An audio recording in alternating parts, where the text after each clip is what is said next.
Hello, hello, hello.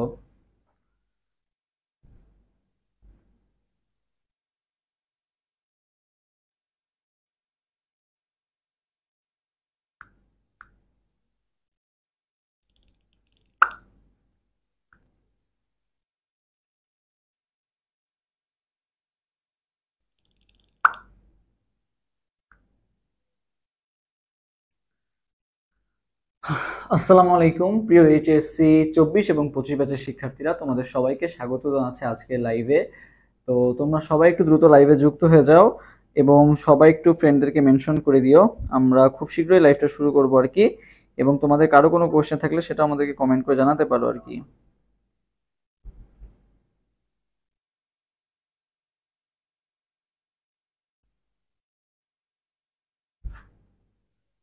ইমন বলছে আসসালামু আলাইকুম ভাইয়া, মিষ্টি বলছে আসসালামু আলাইকুম। ওয়ালাইকুম আসসালাম। মেহরুনেসা বলছে আসসালামু আলাইকুম। ওয়ালাইকুম আসসালাম। সো সবাই আর কি একটু লাইভে যুক্ত হয়ে যাও এবং ফ্রেন্ডদেরকে মেনশন করে দাও। আমরা একটু অপেক্ষা করতেছি সবার যুক্ত হওয়ার জন্য।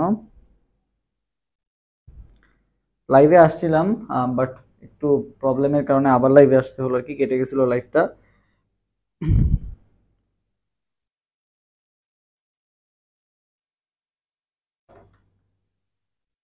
তো আমরা সবাই একটু দ্রুত লাইভে যুক্ত হয়ে যাই এবং তোমাদের কারো কোনো কোয়েশ্চেন থাকলে সেটা আমাকে কমেন্ট করে জানাতে পারো।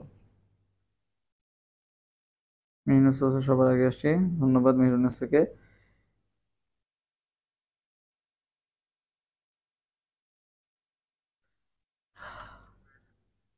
আমরা আজকে লাইভে যারা যারা যুক্ত হয়েছি সবাই একটু লাইভটা একটু কষ্ট করে শেয়ার করে দিই ফ্রেন্ডদের সাথে এবং ফ্রেন্ডদেরকেও মেনশন করে দিই। এবং এইচএসসি 24 এবং 25 ব্যাচের যারা আছো সবাই একটু কমেন্ট করে তোমাদের ব্যাচটা জানাও তো দেখি, 24 ব্যাচের কারা কারা আছো এবং 25 ব্যাচের কারা কারা আছো, দেখতে চাই তোমাদেরকে।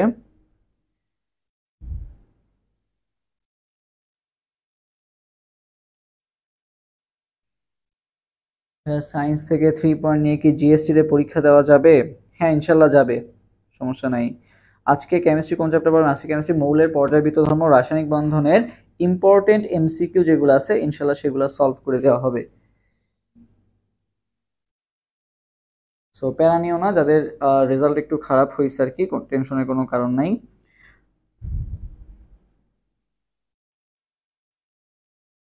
আমরা 1 মিনিট অপেক্ষা করি, তারপর ইনশাল্লাহ শুরু করব। আজকে লাইভটা তোমাদের জন্য খুবই খুবই গুরুত্বপূর্ণ।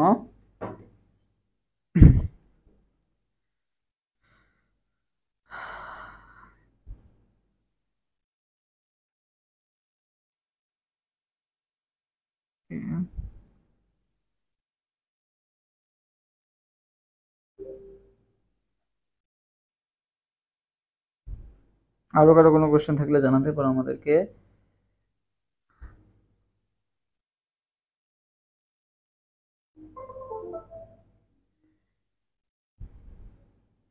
সবাই যুক্ত হচ্ছে আস্তে আস্তে।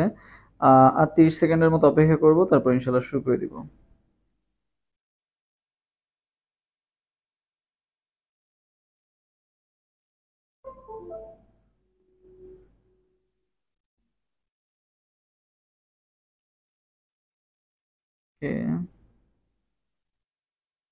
হ্যাঁ, এক জায়গায় দেখলাম 3.50 লাগবে। এবছর আর কি সার্কুলার অনেকটা চেঞ্জ হবে, যেহেতু এখনো সার্কুলার দেয় নাই। স্বাভাবিকভাবে আর কি এবছর কমবে আর কি, আগে 3.5 লাগতো বা এরকম সামথিং লাগতো, বাট এবছর ইনশাল্লাহ সবগুলারই সার্কুলার কমা উচিত, কারণ এবছর একেবারে অনেক কমছে আর কি, অর্ধেকেরও বেশি কমে গেছে আর কি, ঠিক আছে। সো স্বাভাবিকভাবে এবছর দেখা যাবে যে অন্যান্য বছর যেরকম লাগছে এবছর তার থেকে ইনশাল্লাহ কম লাগবে আর কি। ধন্যবাদ মুশফিকা সুভা ফাতেমাকে, ফারিয়া জাহান এবং তাসনিম মেহজাবিনকে মেনশন দেওয়ার জন্য। আমরা 10 সেকেন্ড অপেক্ষা করবো, তারপর ইনশাল্লাহ শুরু করে দিব। ওকে,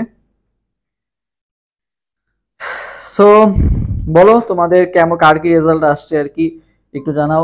যারা এইচএসসি 24 ব্যাচ আছো তোমরাও রেজাল্ট জানাও, যারা এইচএসসি 25 ব্যাচ আছো তোমরাও রেজাল্ট জানাও, দেখি কোন জিপিএ বেশি সবচেয়ে কম যারা আছো সবাই জানো আর কি। খারাপ ভালো হইতেই পারে, তাহলে আমি বুঝতে পারবো আসলে যে কোন কেমন স্টুডেন্ট আছো বা কাদের জিপিএ কেমন। সবাই একটু কমেন্ট করে জানাও যে তোমার এইচএসসি ব্যাচটা আর জিপিএটা একটু দেখি কমেন্ট করে জানাও তো, তাহলে তোমাদের জন্য গাইডলাইন দিতে আমার সুবিধা হবে আর কি। সো 24 এবং মানে তোমার হচ্ছে ইয়ারটা এবং হচ্ছে জিপিএটা একটু সবাই কষ্ট করে কমেন্ট করে জানাও দেখি। ওকে আমাদুল কবি শুভ বলছে 5 পয়েন্ট, ওকে ওর জিপিএ 5 আছে আর কি, যাক আলহামদুলিল্লাহ ভালো। সো বাকিরাও যারা জিপিএ 5 আছো দেখি বাকিরা একটু জানাও, বা অন্যান্য যারা জিপিএ আছো সবাই আর কি একটু কমেন্ট করে জানাও। ওকে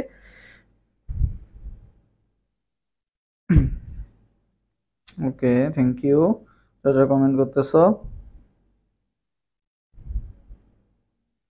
ভাইয়া বায়োলজিতে এ মাইনাস থাকলে কি আমি জেইউ ডি ইউনিট এক্সাম দিতে পারবো? হ্যাঁ জেইউ ডি ইউনিট এক্সাম দিতে পারবা, বাট অনেক সাবজেক্টই তুমি পাবা না আর কি, খুব কম সাবজেক্টের জন্য হয়তো বা ইলিজিবল হবা আর কি।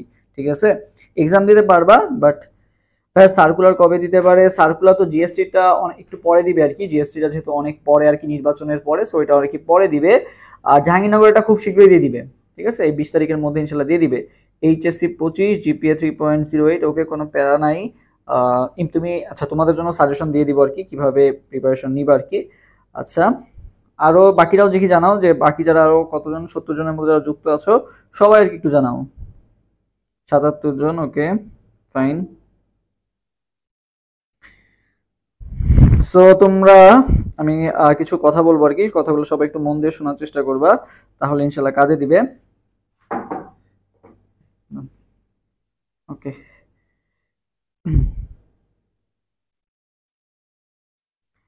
ভাই আমি ফার্মেসি পাবো না, সাদিয়া তাসনিম বলছে। তোমার রেজাল্ট কি বলছিল? এ মাইনাস। এ মাইনাস থাকলে খুব সম্ভবত ফার্মেসি পাবা না আর কি। বায়োকেমিস্ট্রি তো পাবাই না, কারণ বায়োকেমিস্ট্রিতে কেমিস্ট্রি এবং বায়োলজি দুইটাতেই এ প্লাস লাগে আর কি। ঠিক আছে ফার্মেসিতে হয়তো বা এ লাগে আর কি, খুব সম্ভবত এ লাগে, গত বছরের সার্কুলার অনুযায়ী এ লাগে আর কি। বাট তোমার যদি এ মাইনাস থাকে সেক্ষেত্রে হয়তো তুমি ফার্মেসি পাবা না। তো তুমি যেটা করতে পারো তুমি ইমপ্রুভমেন্ট দিতে পারো আর কি, ইমপ্রুভমেন্ট দিলে তোমার রেজাল্ট আশা করি ভালো হবে। ওকে আচ্ছা তবে এখানে একটা কথা আছে আর কি, সবগুলাই আজকে ক্লিয়ার করে দিব আর কি, কেন ইমপ্রুভমেন্ট দিবা না, কেন ইমপ্রুভমেন্ট দিবা আর কি। সো সবগুলাই আসলে ক্লিয়ার করে দিব, ওকে প্যারা নাই। আচ্ছা হ্যাঁ সাদিয়া তাসনিম তোমার অ্যান্সার দিয়ে দিচ্ছি আর কি। আচ্ছা আর কারো কোনো কোশ্চেন থাকলে আর 30 সেকেন্ডের মধ্যে জানাও, আমরা তারপর শুরু করে দিব। ওকে মেনশন ডান অলমোস্ট, ওকে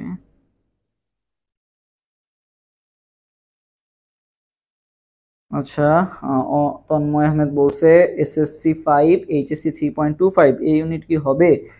আচ্ছা এবছর কিন্তু সবারই রেজাল্ট অনেক অনেক খারাপ দেখতেছি আর কি, বা অনেকেরই সব বলা যায় যে 3 থেকে 4 এর মধ্যে এরকমই আমার বেশিরভাগ রেজাল্ট দেখতেছি আর কি। যেটা গত বছর ছিল 4 পয়েন্টের উপরে বেশি ছিল, এবছর হচ্ছে 3 পয়েন্টের উপরে আর কি বেশিরভাগ দেখা যাচ্ছে, বা 3 পয়েন্টের আশেপাশে আর কি। সো এবছর একটা বলা যায় যে হাড্ডাহাড্ডি লড়াই হবে আর কি।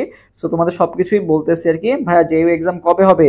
জেইউ এক্সাম হবে হচ্ছে এই বছরের ডিসেম্বরের একেবারে শেষের দিকে ইনশাল্লাহ জেইউ এক্সাম হবে আর কি, এতদূর মানে এতক্ষণ পর্যন্ত যে আপডেটটা আছে। তবে এটা যদি পিছায় তোমাদের জন্যই ভালো হবে, যদি জানুয়ারিতে যায় তোমাদেরই একটু টাইম পাবা আর কি। একে তো তোমরা হচ্ছে একে রেজাল্টের একটা ধস খাইছো, পাশাপাশি হচ্ছে আবার টাইমটাও খুবই কম দিছে আর কি।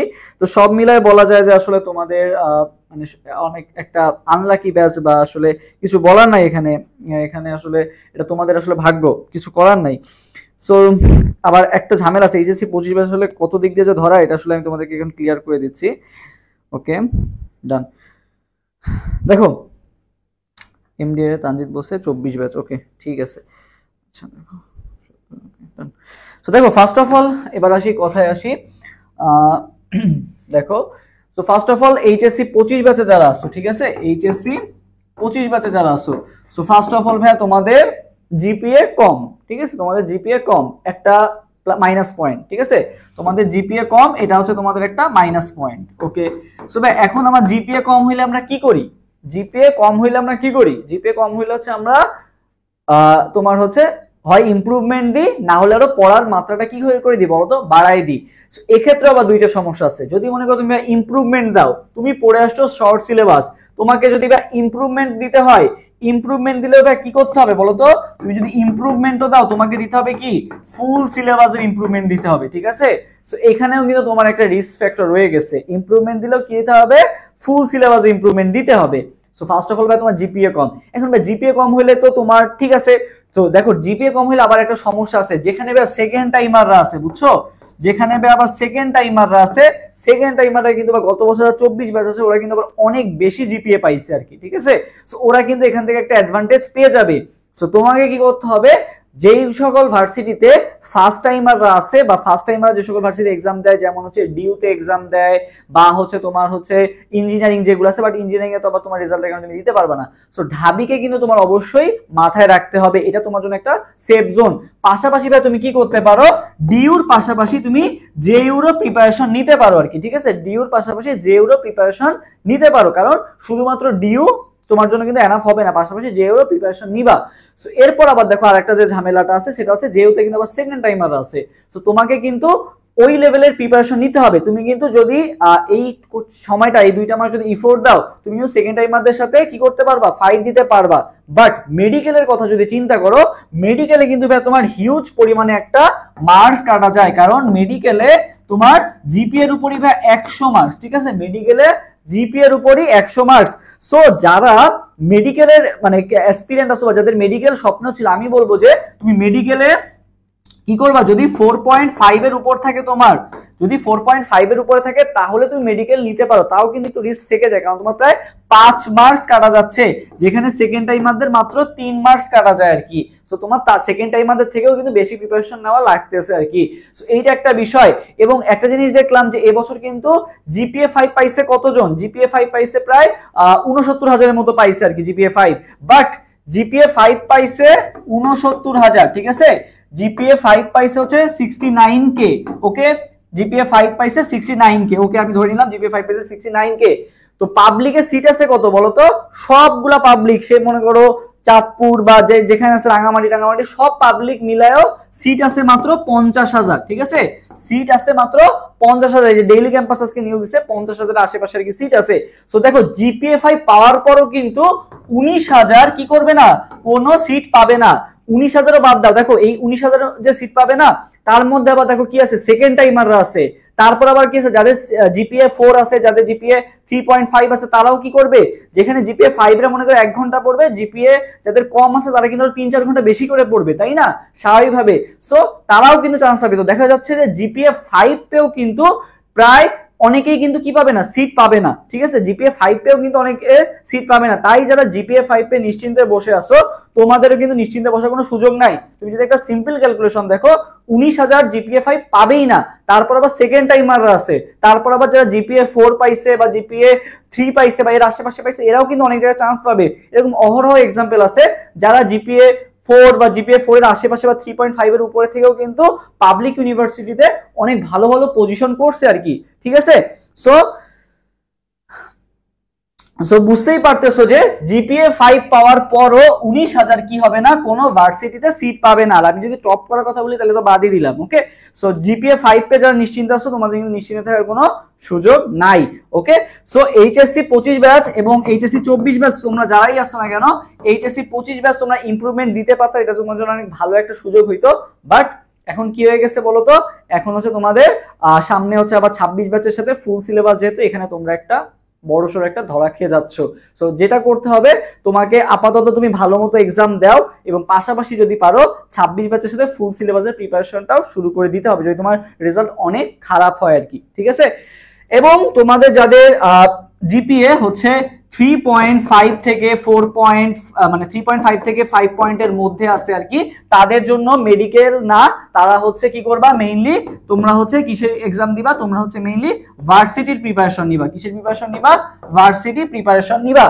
আর মেডিকেল প্রিপারেশন কারা নিবা, মেডিকেল প্রিপারেশন নিবা হচ্ছে যারা 4.5 এর উপরে আসো এবং 5 পয়েন্ট যাদের আছে, তোমরা মেডিকেলও প্রিপারেশন নিবা, পাশাপাশি ভার্সিটি প্রিপারেশনটাও নিবা। বাট ইনারা কিন্তু ভার্সিটি প্রিপারেশন নিবা শুধু, মেডিকেল প্রিপারেশন নিলে অনেক বড় একটা ধরা খেয়ে যাবে আর কি, ওকে। আচ্ছা, জেএনইউতে তো সেকেন্ড টাইম নাই, জেএনইউ তো জগন্নাথে সেকেন্ড টাইম নাই, বাট জাহাঙ্গীরনগরে আছে, ওকে। আচ্ছা, জেএনইউতে হচ্ছে জগন্নাথ আর জেইউতে হচ্ছে জাহাঙ্গীরনগর, এটা পার্থক্য আর কি, অনেকেই করে ফেলো। সো তোমাদের যদি ভাইয়া আর 2টা মাস আছে, এই 2টা মাস বলা যায় যে এই 2টা মাস ভাইয়া যে পড়বে, এই এইচএসসি রেজাল্টের কোনো ভ্যালু নাই, এই এইচএসসি রেজাল্টের কোনো ভ্যালু নাই। তুমি যখন চান্স পেয়ে যাবা, কেউ জিজ্ঞাসা করবে না যে তুমি আসলে জিপিএ কত।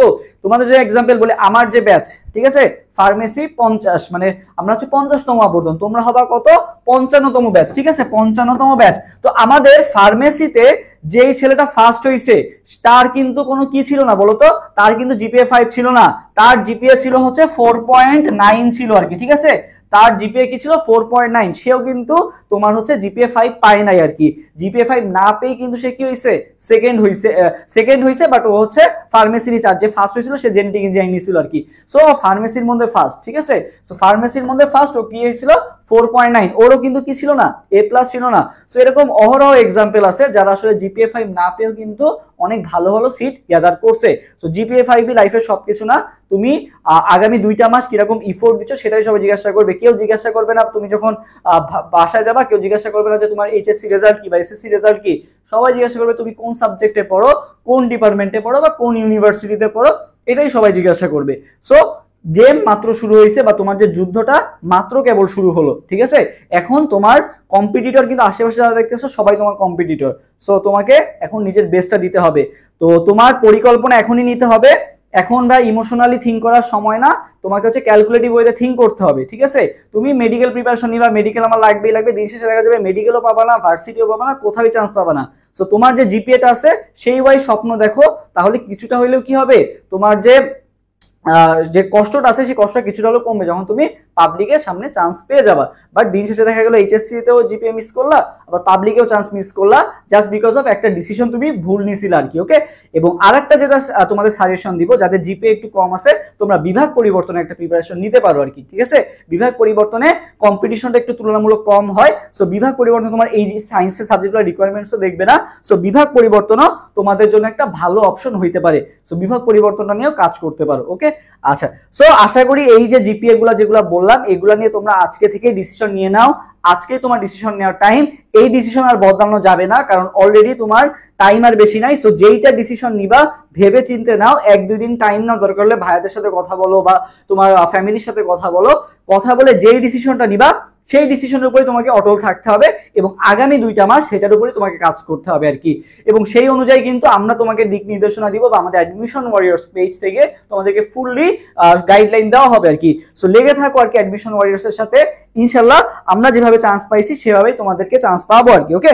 আমি কিন্তু আমাদের সময় কিন্তু আরেকটা বিষয় বলে রাখি, আচ্ছা একটা মিনিট, কোথায় গেল, ওকে। আচ্ছা আরেকটা বিষয় বলে রাখি, ওকে, সেটা হচ্ছে, আচ্ছা একটা কল আসছে একটা, ওকে। আচ্ছা দেখো আরেকটা বিষয় হচ্ছে আমাদের সময় কিন্তু আমরা বলা যায় যে মেডিকেলের পরে আমাদের মেডিকেল এক্সাম হয়েছিল ভাইয়া, মেডিকেল এক্সাম হয়েছিল এপ্রিলে, ঠিক আছে, মেডিকেল এক্সাম হয়েছিল এপ্রিলে এবং ঢাবির এক্সাম হয়েছিল অক্টোবরে। আমরা কিন্তু মেডিকেলের পর একটা হিউজ টাইম পাইছিলাম তোমার হচ্ছে ভার্সিটি প্রিপারেশন নেওয়ার, এবং আমাদের সবাই ফুল সিলেবাসে হয়েছিল যদিও, তা আমরা কিন্তু একটা ভালো টাইম পাইছিলাম কিন্তু ভার্সিটি প্রিপারেশন নেওয়ার। এবং আমার কিন্তু মেইন সাবজেক্ট ছিল ম্যাথ, ঢাকা ভার্সিটিতে আবার মেইন সাবজেক্ট ঢাকাইতে হয়, তো আমার কিন্তু আবার ম্যাথও করতে হয়েছে, ফুল সিলেবাসের ম্যাথটাও, শর্ট সিলেবাসের না, সব চ্যাপ্টার করতে হয়েছে।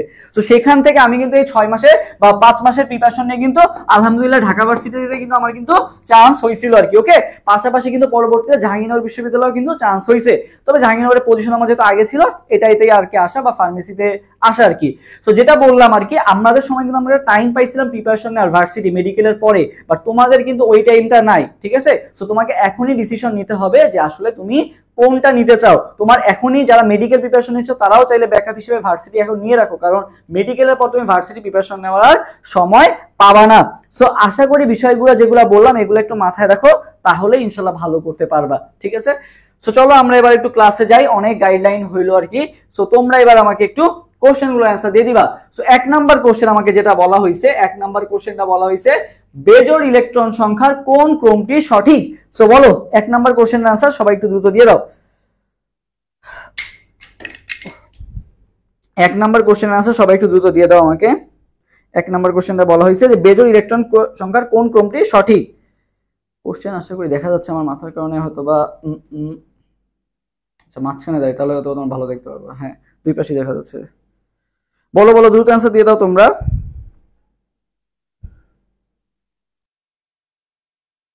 ওকে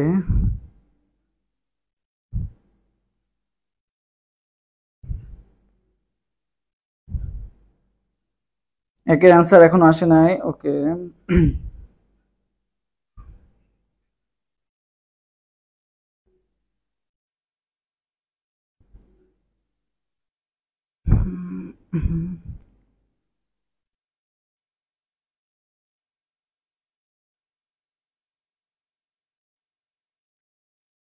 আচ্ছা, এখনো কার आंसर আসেনি, সবাই এক নাম্বার কোশ্চেন आंसर দিয়ে দাও, একের आंसर। ভাইয়া ক্লিয়ার না, নওশিন সুলতানা বলছে ক্লিয়ার না। ক্লিয়ার না কেন? কোশ্চেন তো ক্লিয়ারলি দেখা যাচ্ছে, ক্লিয়ার না কেন? আচ্ছা আমি একটু ক্লিয়ার করে দিই।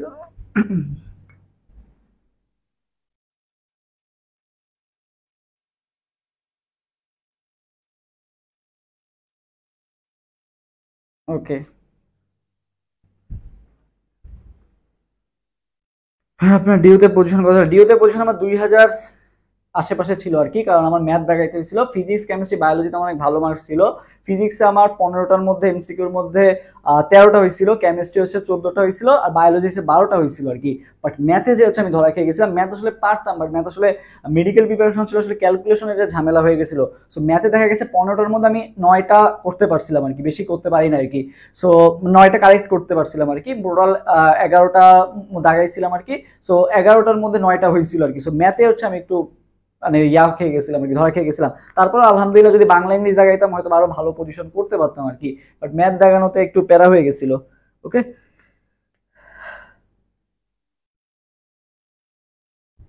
আচ্ছা। সো একের आंसर ডি বলছো, ফারজানা তাসনিম বলছে একের ডি, তিথি গ্লোরিয়া বলছে একের ডি, তহসিনা মহসিনা ফেরদৌস বলছে একের ডি। ওকে, হুম, আচ্ছা আর কি ক্যান্সার দিছো? হুম,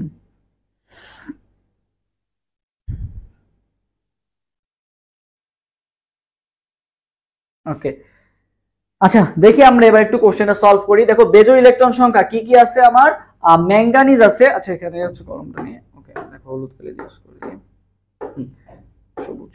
দেখো এখানে কে কে আছে ভাইয়া, ম্যাঙ্গানিজ দেওয়া আছে তোমাকে অপশনে, আর কি কি দেওয়া আছে, ক্রোমিয়াম দেওয়া আছে, আর কি দেওয়া আছে, আয়রন দেওয়া আছে। এই তিনটার মধ্যে আমাকে হচ্ছে কি করতে হবে, বের করতে হবে, ঠিক আছে। ম্যাঙ্গানিজ কত প্লাস দেওয়া আছে, আবার 2 প্লাস দেওয়া আছে, ঠিক আছে, ম্যাঙ্গানিজ 2 প্লাস দেওয়া আছে। ওকে, আচ্ছা সো ম্যাঙ্গানিজের পারমাণবিক সংখ্যা কত, 25, ক্রোমিয়ামের কত, 26, ঠিক আছে। সরি ক্রোমিয়াম না, আয়রন হচ্ছে 26, ঠিক আছে। ক্রোমিয়াম কত, 24, ক্রোমিয়াম কত, 24, স্ক্যান্ডিয়াম টাইটানিয়াম ভ্যানাডিয়াম ক্রোমিয়াম, ঠিক আছে। ক্রোমিয়াম কত, 24, আয়রন কত, 26 আর কি, ঠিক আছে। আচ্ছা সো এখন আমরা আসি ভাই ইলেকট্রন বিন্যাসে 1s2 2s2 2p6 3s2 3p6, ঠিক আছে। এই পর্যন্ত আমাদের কত গেল, 18 গেল।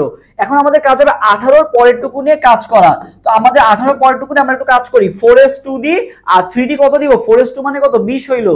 আর যে তোমাকে 25 বানাইতে হবে, 3d কত দিব, 4s2 আর 3d কত দিব, 5 দিব আর কি।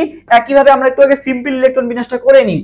ক্রোমিয়ামের ক্ষেত্রে সেম, 4s2 3d কি হবে, 4 হবে, ওকে মানলাম। তারপরে দেখো আয়রনের ক্ষেত্রে কি হবে, আয়রনের ক্ষেত্রে হচ্ছে কত, 4s2 মানে কত, 4s2 মানে হচ্ছে তোমার 20, আর 3d কত হবে, 6 হবে আর কি, ঠিক আছে। এইটা হচ্ছে আমাদের ইলেকট্রন বিন্যাস হচ্ছে সাধারণ নিয়ম। ওকে, আচ্ছা হ্যাঁ, এখন দেখো আসলে আমরা তো জানি যে ইলেকট্রন কি করে সবসময় 3d মানে অর্ধপূর্ণ বা পরিপূর্ণ অবস্থায় থাকতে চায়। সো 4s2 টা তখন কি হয়ে যাবে, 4s2 টা তখন হয়ে যাবে কি 4s, আচ্ছা বুঝতেছে না,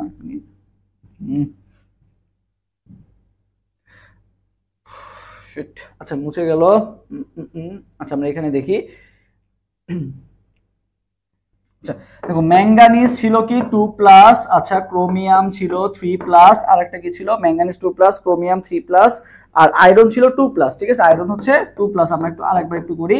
এখন দেখো ম্যাঙ্গানিজ আমরা কত, ম্যাঙ্গানিজের ইয়া হচ্ছে 25, ক্রোমিয়াম হচ্ছে কত, 24, আর আয়রন কত, 26 আর কি।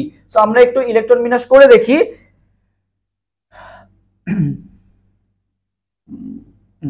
দেখো এবার আসি ইলেকট্রন বিন্যাস করতে। ম্যাঙ্গানিজ যেহেতু কত, 25, আমাকে কি করতে হবে, 4s2 পর্যন্ত যেহেতু 20, তাহলে 3d কত হবে, 5 হবে, তাহলে 20 আর 5 25। একইভাবে ভাইয়া এটা কি হয়ে যাবে, 4s2 3d 4 হবে, আর এটা কি হবে, 4s2 3d 6 হবে আর কি। ওকে, আমি এটুকু বুঝলাম। বাট আমরা তো জানি যে ইলেকট্রন কি থাকতে চায় সব সময়, তোমার হচ্ছে অর্ধপূর্ণ অবস্থায় থাকতে চায়, তাহলে 3d কি হয়ে যাবে, 5 হয়ে যাবে, আর 4s কি হয়ে যাবে, 1 হয়ে যাবে। এখন আসিবে এখানে কোনটাই কি হয়েছে, ম্যাঙ্গানিজ কত ছিল, ম্যাঙ্গানিজ ছিল হচ্ছে তোমার 2 প্লাস, আর ক্রোমিয়াম ছিল 3+ এবং আয়রন ছিল কি 2+ আর কি। ওকে, সো এবার আসি আমরা এখানে যে এখান থেকে ইলেকট্রন গুলা গেলে কোনটায় কতটা বেজোর ইলেকট্রন থাকে আর কি। সো দেখি আমরা ফার্স্টে ম্যাঙ্গানিজ 2+ টা দেখি। দেখো ম্যাঙ্গানিজ 2+ থেকে আমার যখন দুইটা কি হয়ে যাবে, বেজোর ইলেকট্রন চলে যাবে। তোমাদের কম আচ্ছা দেখো ম্যাঙ্গানিজ 2+ থেকে যখন আমাদের দুইটা বেজোর ইলেকট্রন চলে যাবে তখন আমাদের কে থাকবে এখানে 5টা কি থাকবে বেজোর ইলেকট্রন থাকবে। কয়টা বেজোর ইলেকট্রন থাকবে? 5টা বেজোর ইলেকট্রন থাকবে। তাহলে আমরা বুঝলাম যে ম্যাঙ্গানিজ 2+ আমাদের বেজোর ইলেকট্রন কয়টা? 5টা। এরপর আসবে ক্রোমিয়াম কত? 3+। ক্রোমিয়াম কত? 3+। দেখো ক্রোমিয়াম 3+ এর মধ্যে কয়টা ইলেকট্রন চলে গেছে? ক্রোমিয়াম 3+ থেকে আমাদের 3টা ইলেকট্রন গেছে। সো এখান থেকে একটা চলে যাবে। আর 3D থেকে আমাদের যেহেতু কয়টা আছে, মানে একটা অলরেডি চলে গেছে, আর কয়টা যাওয়া বাকি আছে? দুইটা যাওয়া বাকি আছে। তখন 3D কি হয়ে যাবে? 3D 3 হয়ে যাবে। ওকে, তার মানে এখানে বেজোর ইলেকট্রন আছে কয়টা? 3টা। একইভাবে আয়রন 2+, আয়রন 2+ আমি যদি দেখি এখান থেকে দুইটা ইলেকট্রনই চলে যাবে, তাহলে কি থাকলো? 3D 6 থাকলো। এখন তুমি 3D 6 কে যদি আবার আঁকাও, ডি তে কয়টা ইলেকট্রন আছে? 6টা ইলেকট্রন আছে। আমরা জানি যে ডি তে অরবিটাল কয়টা? 5টা। সো তুমি আগে 6টা ইলেকট্রনের জন্য আগে একটা একটা করে দিয়ে সম্পূর্ণটা কি করে ফেলো? ভরে ফেলো। 5টা হয়ে গেল। এরপর 6 নাম্বার ইলেকট্রনটা কোথায় যাবে? এইখানে আসবে আর কি। তাহলে দেখো তবে বেজোর ইলেকট্রন কয়টা হলো? একটা, দুইটা, তিনটা, চারটা। তাহলে এবার সবচেয়ে বেশি বেজোর ইলেকট্রন আছে কোনটা? ম্যাঙ্গানিজ 2+। ঠিক আছে, সবচেয়ে বেশি বেজোর ইলেকট্রন আছে কোনটা? ম্যাঙ্গানিজ 2+। তারপরে ভাই সবচেয়ে বেশি বেজোর ইলেকট্রন আছে কোনটা? এটা হচ্ছে 4টা আছে। আর ক্রোমিয়াম আছে কয়টা? 3টা। তাহলে manganese, iron, chromium. Manganese, iron, chromium. এই অপশনটা কোথায় আছে? যে ম্যাঙ্গানিজ, ম্যাঙ্গানিজ, আয়রন, ক্রোমিয়াম। এই তো মিলে গেছে অপশনটা। তাহলে একের आंसर কোনটা হবে? ডি নাম্বারটা হবে। একের आंसर কোনটা হবে? ডি নাম্বারটা। ওকে, আচ্ছা এই জিনিসটা আমাদের হচ্ছে করে করে বের করতে হবে, বাট এরকম এমসিকিউ কিন্তু তোমার অনুশীলনীতে अवेलेबल। সো এটা তোমাকে একটু টাইম কিল করবে, তো তুমি যদি এটা মুখস্থ করে যাও তোমার জন্য এটা বেটার হবে আর কি। ওকে, আচ্ছা আমরা এরপর নেক্সট কোশ্চেনে যাই। কোন যৌগটির বন্ধন কোণ কি বলা হয়েছে? সবচেয়ে কম। কোন যৌগটির বন্ধন কোণ সবচেয়ে কম? 2 নাম্বার কোশ্চেন आंसर দিয়ে দাও। 2 এবং 3 নাম্বার কোশ্চেন आंसर একসাথে দিয়ে দাও। 2 এবং 3। ঠিক আছে, 2 নাম্বার কোশ্চেনে বলা হয়েছে কোন যৌগটির বন্ধন কোণ সবচেয়ে কম, আর 3 নাম্বারটা বলা হয়েছে কি যে এর কার্বন পরমাণুর সময় সংকরণ কি ধরনের। ঠিক আছে, একটা তোমাকে একটা যৌগ দেওয়া আছে, বলছে এইটার সংকরণ কি ধরনের।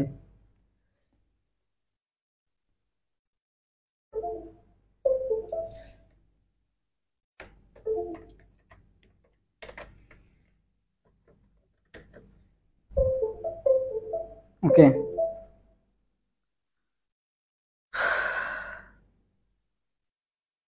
আচ্ছা এরপর দেখো 2 নাম্বার কোশ্চেন বলছে কোনটার বন্ধন কোণ সবচেয়ে কম। আচ্ছা, সো আমাদের আগে কিছু বন্ধন কোণ আছে, আমরা কিছু কি করতে হয়? মুখস্থ করতে হয়, এবং কিছু বন্ধন কোণ আছে কি আমাদের জানা। সো 2 নাম্বার কোশ্চেন आंसर সবাই आंसर 2 এবং 3 নাম্বার কোশ্চেন आंसरটা সবাই একটু দ্রুত দিয়ে দাও। কোশ্চেন কি দেখা যাচ্ছে? হ্যাঁ দেখা যাচ্ছে। 2 এবং 3 নাম্বার কোশ্চেনের आंसर। ওকে,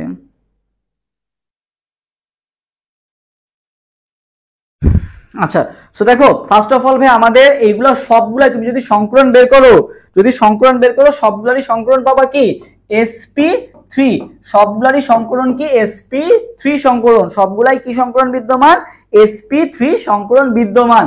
সো এক্ষেত্রে আমাদেরকে দেখতে হবে যে কোণের মান কিছু কিছু আমাদের কি করতে হয়? মুখস্থ করতে হয়। কি মুক্তজোড় ইলেকট্রন থাকলে আমাদের কি হয়? কোণের মান কি হয়ে যায় বলতো? হ্রাস পায়। মুক্তজোড় ইলেকট্রনের কারণে loan pair loan pair, bond pair bond pair, বা এই যে থিওরিটা আছে এই থিওরিটার কারণে আমাদের কি হবে বলতো? মুক্তজোড় ইলেকট্রন থাকলে আমাদের বন্ধন কোণের মানটা হ্রাস পায়। সো ভাই NCl3 এর ভাইয়া আমাদের হচ্ছে মুখস্থ করতে হবে এটার মানটা কত? 107 ডিগ্রি। ঠিক আছে, 100 কত? 7 ডিগ্রি। NH3 এর মতো আর কি। ঠিক আছে, NH3 এর মতো কত মনে রাখবা? 107 ডিগ্রি। পানি কত ডিগ্রি ভাইয়া? পানি তো আমরা মুখস্থ করছিলাম কত? 104 ডিগ্রি। তাহলে NCl3 কত? 107 ডিগ্রি। পানি হচ্ছে কত? 104 ডিগ্রি বা 104.5 ডিগ্রি আর কি। ওকে, একই। আচ্ছা এরপর দেখো PH3। তো PH3 তোমাদের মুখস্থ রাখাইছিলাম কি দিয়ে? PH কি করে বলতো? একজন আরেকজনেরটা কি করে বলতো? চুরি করে বসায় দেয়, বা ওই যে টাইট্রেশন করার সময় চুরি করে। তাহলে PH3 ভাই কত ডিগ্রি? PH3 ভাই 94 ডিগ্রি। আর H2S ভাই এখানে কত আছে? 2 আছে।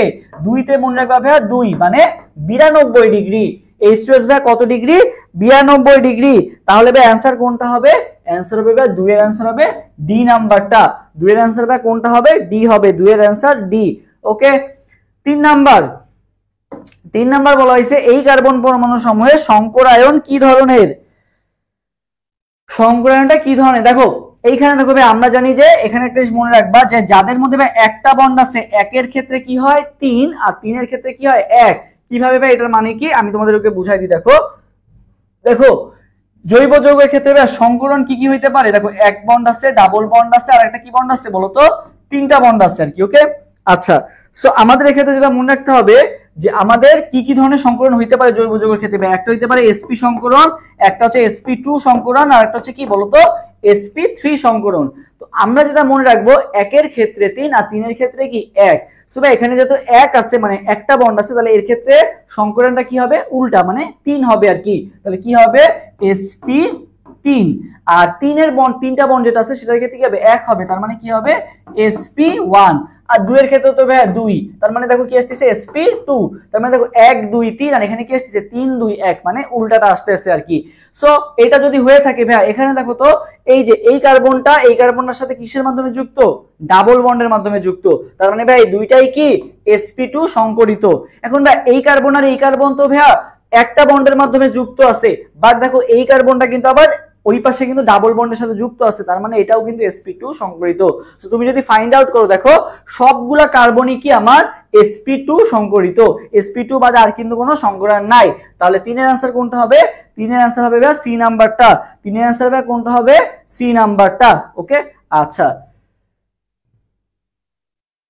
এরপর আমরা যাই 4 নাম্বার কোশ্চেনে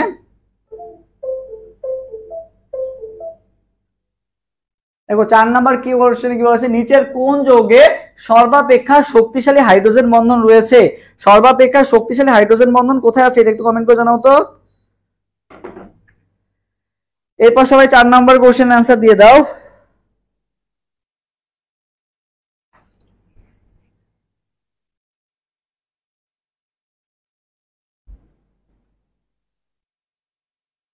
চার নাম্বার কোশ্চেন आंसर সবাই দ্রুত দিয়ে দাও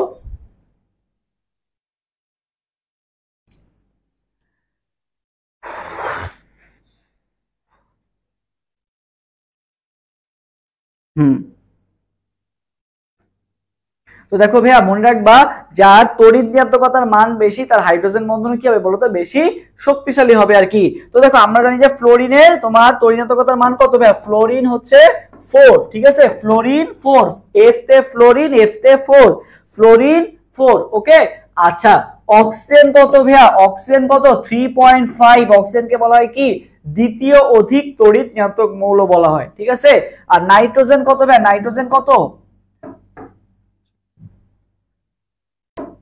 আচ্ছা নাইট্রোজেন কত বলো তো নাইট্রোজেন হচ্ছে কত আমার নাইট্রোজেন হচ্ছে আমার 3 নাইট্রোজেন কত 3 ঠিক আছে নাইট্রোজেন কত নাইট্রোজেন হচ্ছে 3 তাহলে ফ্লোরিন অক্সিজেন নাইট্রোজেনের মধ্যে সবচেয়ে বেশি অধিক তড়িৎ ঋণাত্মককে ফ্লোরিন তারপরে অক্সিজেন তারপরে কি বলো তো নাইট্রোজেন তাহলে সবচেয়ে শক্তিশালী হাইড্রোজেন বন্ধনটা কোথায় আছে এই যে এইচএফ যেটা আছে এইখানে কিন্তু আমাদের কি আছে সবচেয়ে শক্তিশালী আমাদের হাইড্রোজেন বন্ধনটা আছে আর কি ওকে আচ্ছা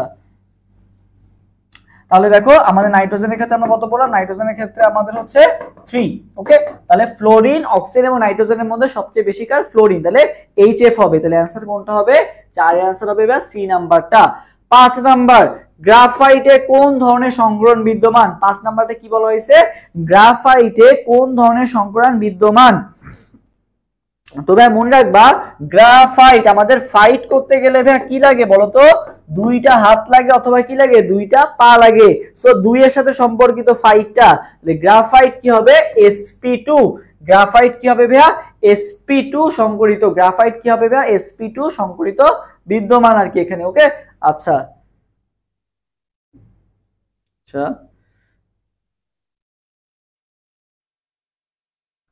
এরপরে আমরা যাই গ্রাফাইট গেল এরপর আসি হাইড্রোনিয়াম আয়নে কোন বন্ধন বিদ্যমান ঠিক আছে কি বলা হয়েছে হাইড্রোনিয়াম আয়নে কোন বন্ধন বিদ্যমান বলো তো দেখি এরপরে 6 নম্বর কোশ্চেন आंसर দাও এবং 7 নম্বর কোশ্চেন आंसर দাও যে হাইড্রোনিয়াম আয়নে কোন বন্ধন বিদ্যমান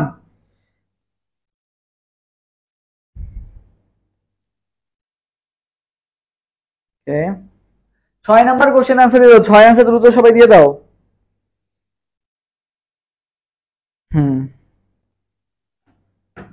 আচ্ছা দেখো আমরা জানি যে পানি থেকে কি তৈরি হয় পানির সাথে যখন এইচ প্লাস যুক্ত হয় তখন এরা মিলে কি তৈরি করে, H3O প্লাস তৈরি করে, যেটাকে আমরা কি বলতেছি, হাইড্রোনিয়াম আয়ন। সো দেখো পানিতে কি আছে, দুই জোড়া মুক্ত জোড়া আছে, ঠিক আছে, পানিতে কি আছে তোমার দুই জোড়া মুক্ত জোড়া আছে, এবং H প্লাসে কি আছে বলতো, H প্লাসে আছে হচ্ছে তোমার ফাঁকা অরবিটালটা আছে, ঠিক আছে, H প্লাসে কি আছে, ফাঁকা অরবিটাল আছে, আর পানিতে কি আছে, পানিতে আছে মুক্ত ইলেকট্রন। তো যেই বন্ধনে হচ্ছে একজন মানে একজন ফাঁকা অরবিটাল দেয় আর একজন হচ্ছে ইলেকট্রন দেয়, সেইটাকে আমরা কি বলি, সেটাকে আমরা বলি হচ্ছে সন্নিবেশ সমযোজী বন্ধন।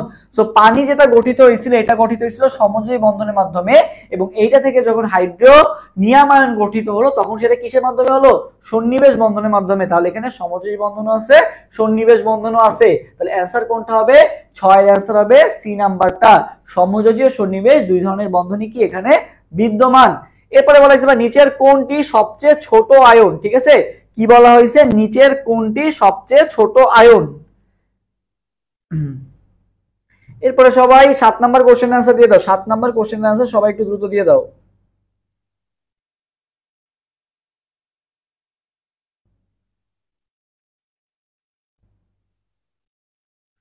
ওকে,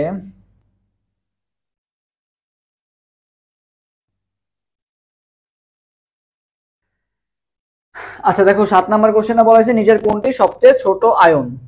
আমরা একটু দেখি কোশ্চেনটা তাহলে, যে কোনটা সবচেয়ে ছোট আয়ন, কি কি আছে, S2 minus, chlorine minus, calcium 2 plus আর স্ক্যান্ডিনিয়াম 3 প্লাস আর কি। ওকে, আচ্ছা, সো আমাদের এখানে আমাদের যেটা লাগবে সেটা হচ্ছে কি লাগবে বলতো, কি লাগবে, যে গাছ কাটার নিয়ম আমরা একটা পড়ছিলাম, গাছ কাটার নিয়মে কি ছিল ভাইয়া, মাইনাস মানে হচ্ছে কি ডাল লাগানো, ঠিক আছে, মাইনাস মানে কি ছিল, ডাল লাগানো, আর প্লাস মানে কি ছিল ভাইয়া, ডাল কাটা, ঠিক আছে, মাইনাস মানে কি ডাল লাগানো, মনে করো একটা গাছে ভাইয়া 3টা ডাল আছে, একটা গাছে 3টা ডাল আছে, তো এরপরে যত মাইনাস যোগ হবে তুমি কি করবা, সেটার সাথে ডাল কি করে দিবা, লাগাই দিবা আর কি।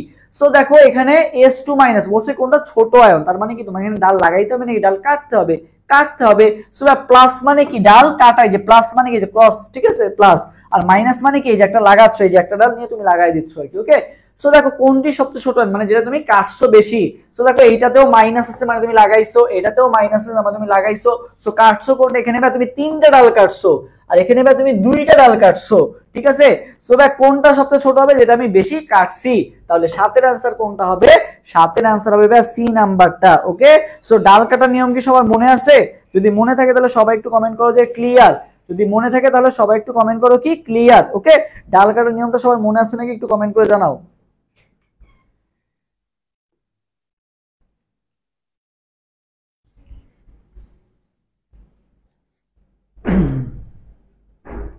আচ্ছা, 7 সি। ওকে, এরপর আসি আমরা 8 নাম্বার কোশ্চেন, ডাল কাটার নিয়ম আশা করি সবার মনে আছে। আচ্ছা এই দেখো ডাল কাটার নিয়ম অনুযায়ী তুমি তাহলে এবার 8 এবং 9 নাম্বার কোশ্চেন, আচ্ছা 8 নাম্বার কোশ্চেনের অ্যান্সার দাও, 9 পরে দিও। 8 নাম্বার কোশ্চেন কি বলা হয়েছে, ব্যাসার্ধের সঠিক ক্রম, ঠিক আছে, ব্যাসার্ধের সঠিক ক্রম কোনটি বলো। এরপর সবাই কোশ্চেনের অ্যান্সার দিয়ে দাও, যে ব্যাসার্ধের সঠিক ক্রম কোনটি।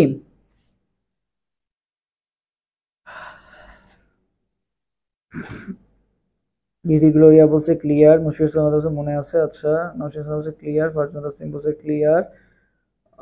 আচ্ছা আমার কারণে মানে দেখা যাচ্ছে না কোশ্চেনটা নাকি মাঝখানে দাঁড়িয়ে, তাহলে দেখা যাবে। ওকে, ওকে, থ্যাংক ইউ। আচ্ছা দেখি এবার নেক্সট কোশ্চেনের আনসার দিয়ে দাও তোমরা।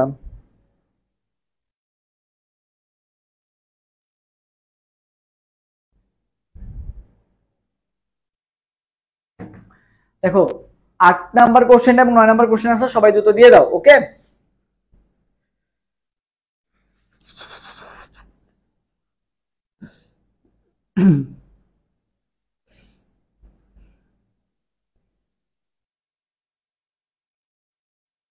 ওকে,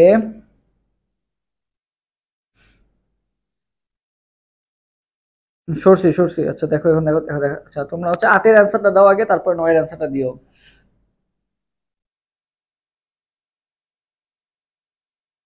বলা হয়েছে কি কোনটা তাপীয় বিযোজন ক্রম, ঠিক আছে, তাপীয় বিযোজন ক্রমটা একটা আস করা হয়েছে, আরেকটা হচ্ছে কোনটি সঠিক ক্রম আর কি। ওকে, আচ্ছা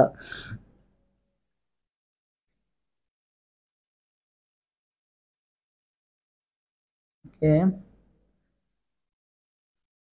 8 এর আচ্ছা দেখো 8 নাম্বার কোশ্চেন আমরা একটু দেখি। আচ্ছা এটা না 8 এর এটা গেল কই। দেখো এখানে আমাদের যেটা লাগবে সেটা হচ্ছে আমাদের হচ্ছে গাছ কাটার নিয়মেই যাবা, ব্যাসার্ধের সঠিক ক্রম। দেখো ভাইয়া এখানে আমরা হচ্ছে নিয়ন আছে, সোডিয়াম প্লাস আছে, আচ্ছা ভালো মতো লিখি, নিয়ন আছে, সোডিয়াম প্লাস আছে, আর ম্যাগনেসিয়াম 2 প্লাস আছে আর কি। ওকে, সো আমাদের এখানে যেটা দেখতে হবে যে কোনটা আমাদের এই যে তিনটা আছে এই তিনটার মধ্যে কোনটায় আমি কি করি নাই, কোনো টাচ করি নাই। সো দেখো নিয়নটা 3টা ডালই আছে, সোডিয়াম প্লাসে 2টা ডাল আছে, আর ম্যাগনেসিয়াম 2 প্লাসে কয়টা ডাল আছে, 2 ডাল আমি কেটে দিয়েছি, তিনটার মধ্যে একটা ডাল আছে। সবচেয়ে বড় কে নিয়ন, তারপরে সোডিয়াম প্লাস, তারপরে ম্যাগনেসিয়াম 2 প্লাস। তাহলে অ্যানসার কোনটা হবে, এ নাম্বারটা হবে। কি হবে, এ নাম্বারটা হবে আর কি। ওকে আচ্ছা এরপর আসি ভাইয়া 9 নাম্বার কোশ্চেন আসি, কোনটি তাপীয় বিযোজন ক্রম? ঠিক আছে, তাপীয় বিযোজন ক্রম কার বেশি কার কম আর কি। সো দেখো আমাদের এখানে সবগুলার কিন্তু কি সেম, অ্যানায়ন কিন্তু সবগুলারই কি বলতো সেম। আমাদের এখন তাহলে কার দিকে দেখতে হবে ভাইয়া, ক্যাটায়নের দিকে দেখতে হবে। তাপীয় বিযোজন ক্রম আসছে, ঠিক আছে, তাপীয় বিযোজন ক্রম। তো আমরা কি জানি যে আয়নিক যৌগের, ঠিক আছে, আয়নিক যৌগের কি হয়, তাপীয় বিযোজন ক্রম কি হয় বলতো, বেশি হয়। আয়নিক যৌগের তাপীয় বিযোজন ক্রম বেশি হয়।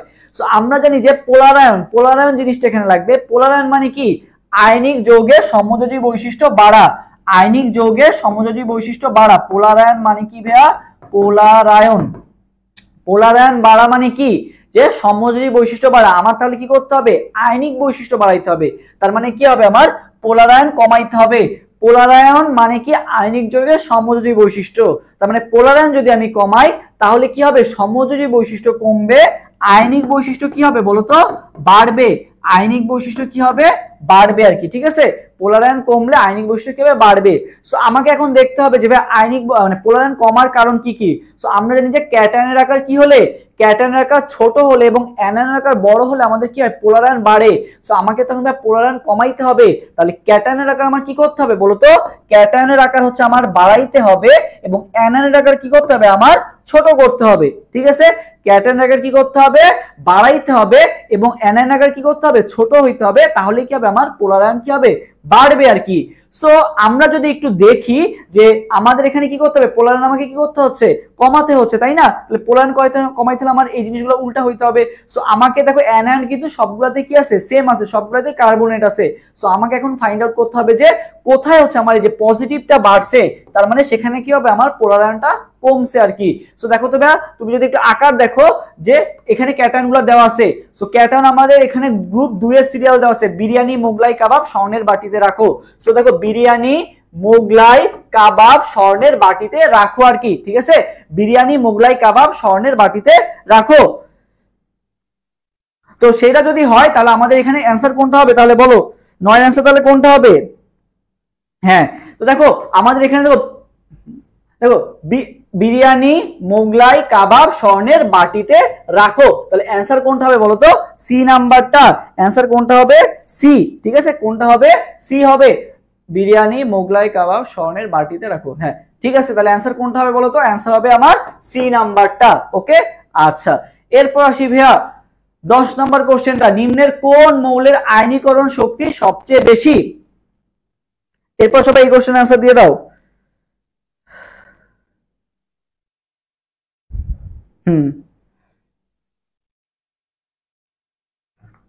এরপর সবাই হচ্ছে 10 নম্বর কোশ্চেন, নিচের কোন মৌলটির আয়নীকরণ শক্তি সবচেয়ে বেশি, আয়নীকরণ শক্তি সবচেয়ে বেশি কার।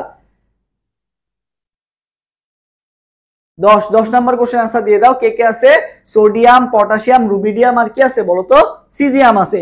সো বলা হয়েছে কোন মৌলটির আয়নীকরণ শক্তি সবচেয়ে বেশি।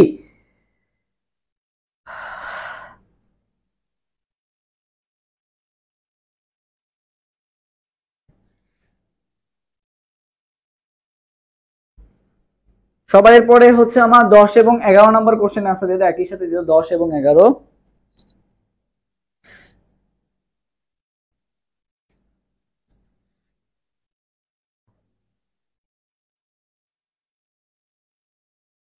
আচ্ছা সবাই 10 নম্বর কোশ্চেন আনসার দিয়ে দাও, 10 এর আনসার সবাই দ্রুত দিয়ে দাও, 10 10।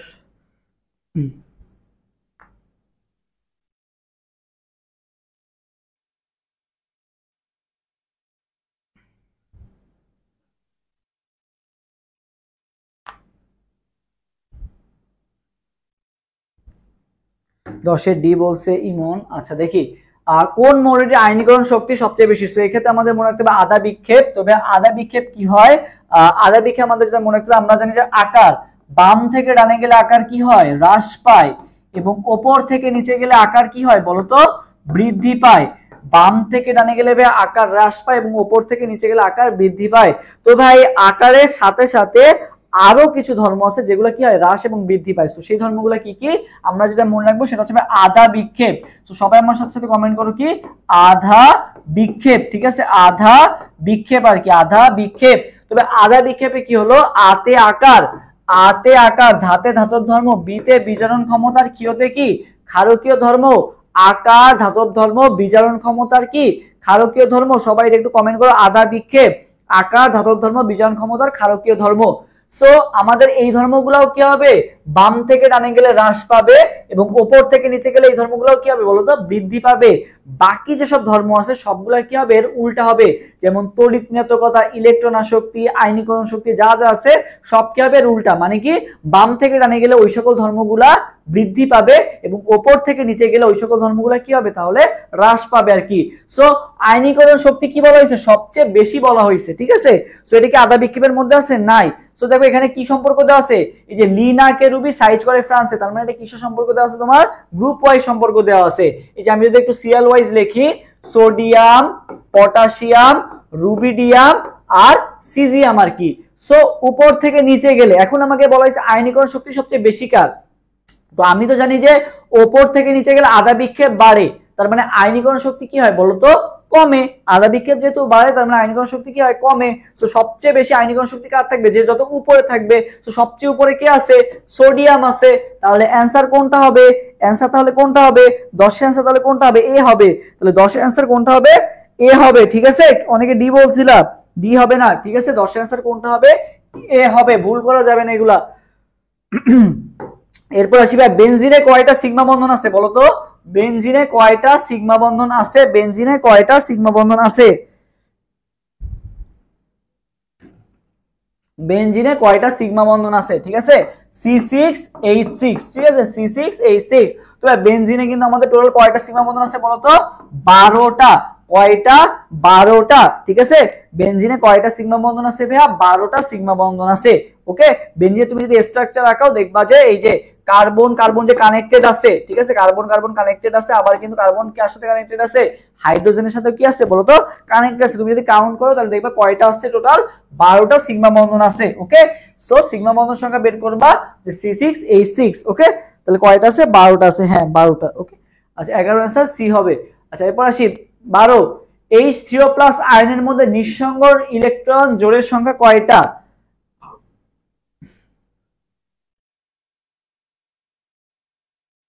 বলো। H3O+ আয়নের মধ্যে নিঃসঙ্গ ইলেকট্রন জোড়ের সংখ্যা কয়টা।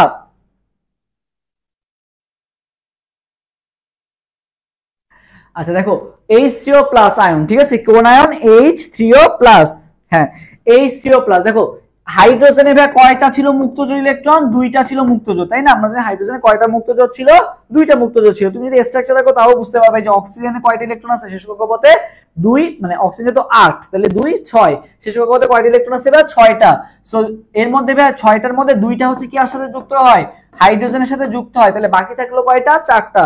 এই 4টা হচ্ছে কি মুক্তজোড় অবস্থায় থাকে, তার মানে ভাই মুক্তজোড় 6, মানে 4টা আছে, বাট মুক্তজোড় যখন বলবো, যখন জোড় কথাটা বলবো তখন 2টা মিলে একটা জোড় হয়। তাহলে মুক্তজোড় আছে কয়টা ভাইয়া, 2টা। মুক্তজোড় আছে কয়টা ভাইয়া, 2টা পানিতে। এখন এই পানির সাথে যখন H3O+ যুক্ত হবে, মানে H3O+ গঠন করতে কি লাগে, H+ লাগে। H+ কি করে, এখান থেকে 2টা নিয়ে নেয়, কয়টা নিয়ে নেয়, 2টা নিয়ে নেয়।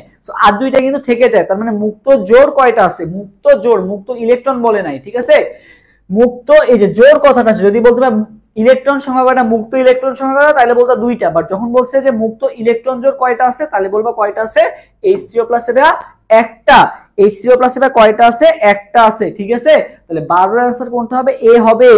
12 এর आंसर কোনটা হবে, এ হবে, একটা। ঠিক আছে, H3O+ এ কয়টা আছে, একটা আছে। কেন 3টা কেন হবে, একটা আছে, মুক্ত জোড় বলছে তো, জোড়ের সংখ্যা, জোড় কয়টা আছে? একটা আছে। পানিতে আছে দুইটা, আর H3O প্লাস আছে কয়টা? একটা। কারণ H3O প্লাস কি হইছে? একটা H প্লাস যুক্ত হইছে। H প্লাসটা কি করে দিবে? ওই ইলেকট্রনটা নিয়ে যাবে না, যার ফলে এটা কি আর মুক্ত থাকবে? থাকবে না। সো এক জোড়া যেহেতু নিয়ে গেছে, বাকি থাকলো কয় জোড়া? আর এক জোড়া থাকলো। ঠিক আছে, তাহলে অ্যান্সার কোনটা হবে? অ্যান্সার হবে এ নাম্বারটা। তড়িৎ ঋণাত্মকতার কোন ক্রমটি সঠিক? এরপরে অ্যান্সার দিবা হচ্ছে 13 নাম্বার কোশ্চেন। তড়িৎ ঋণাত্মকতার কোন ক্রমটি সঠিক? 13 নাম্বার। এরপরে 13 নাম্বার কোশ্চেনের আনসার সবাই একটু দিয়ে দাও। 13।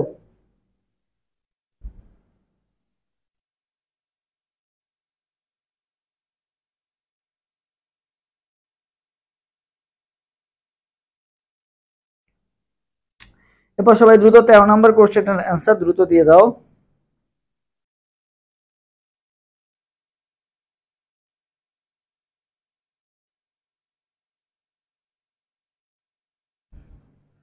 ওকে,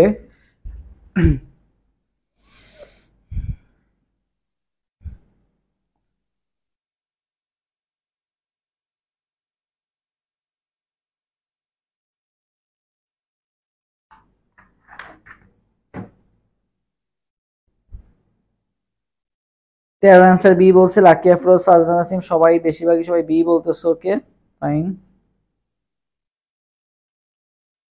আচ্ছা, বাকিরাও জানো 13 অ্যান্সারটা।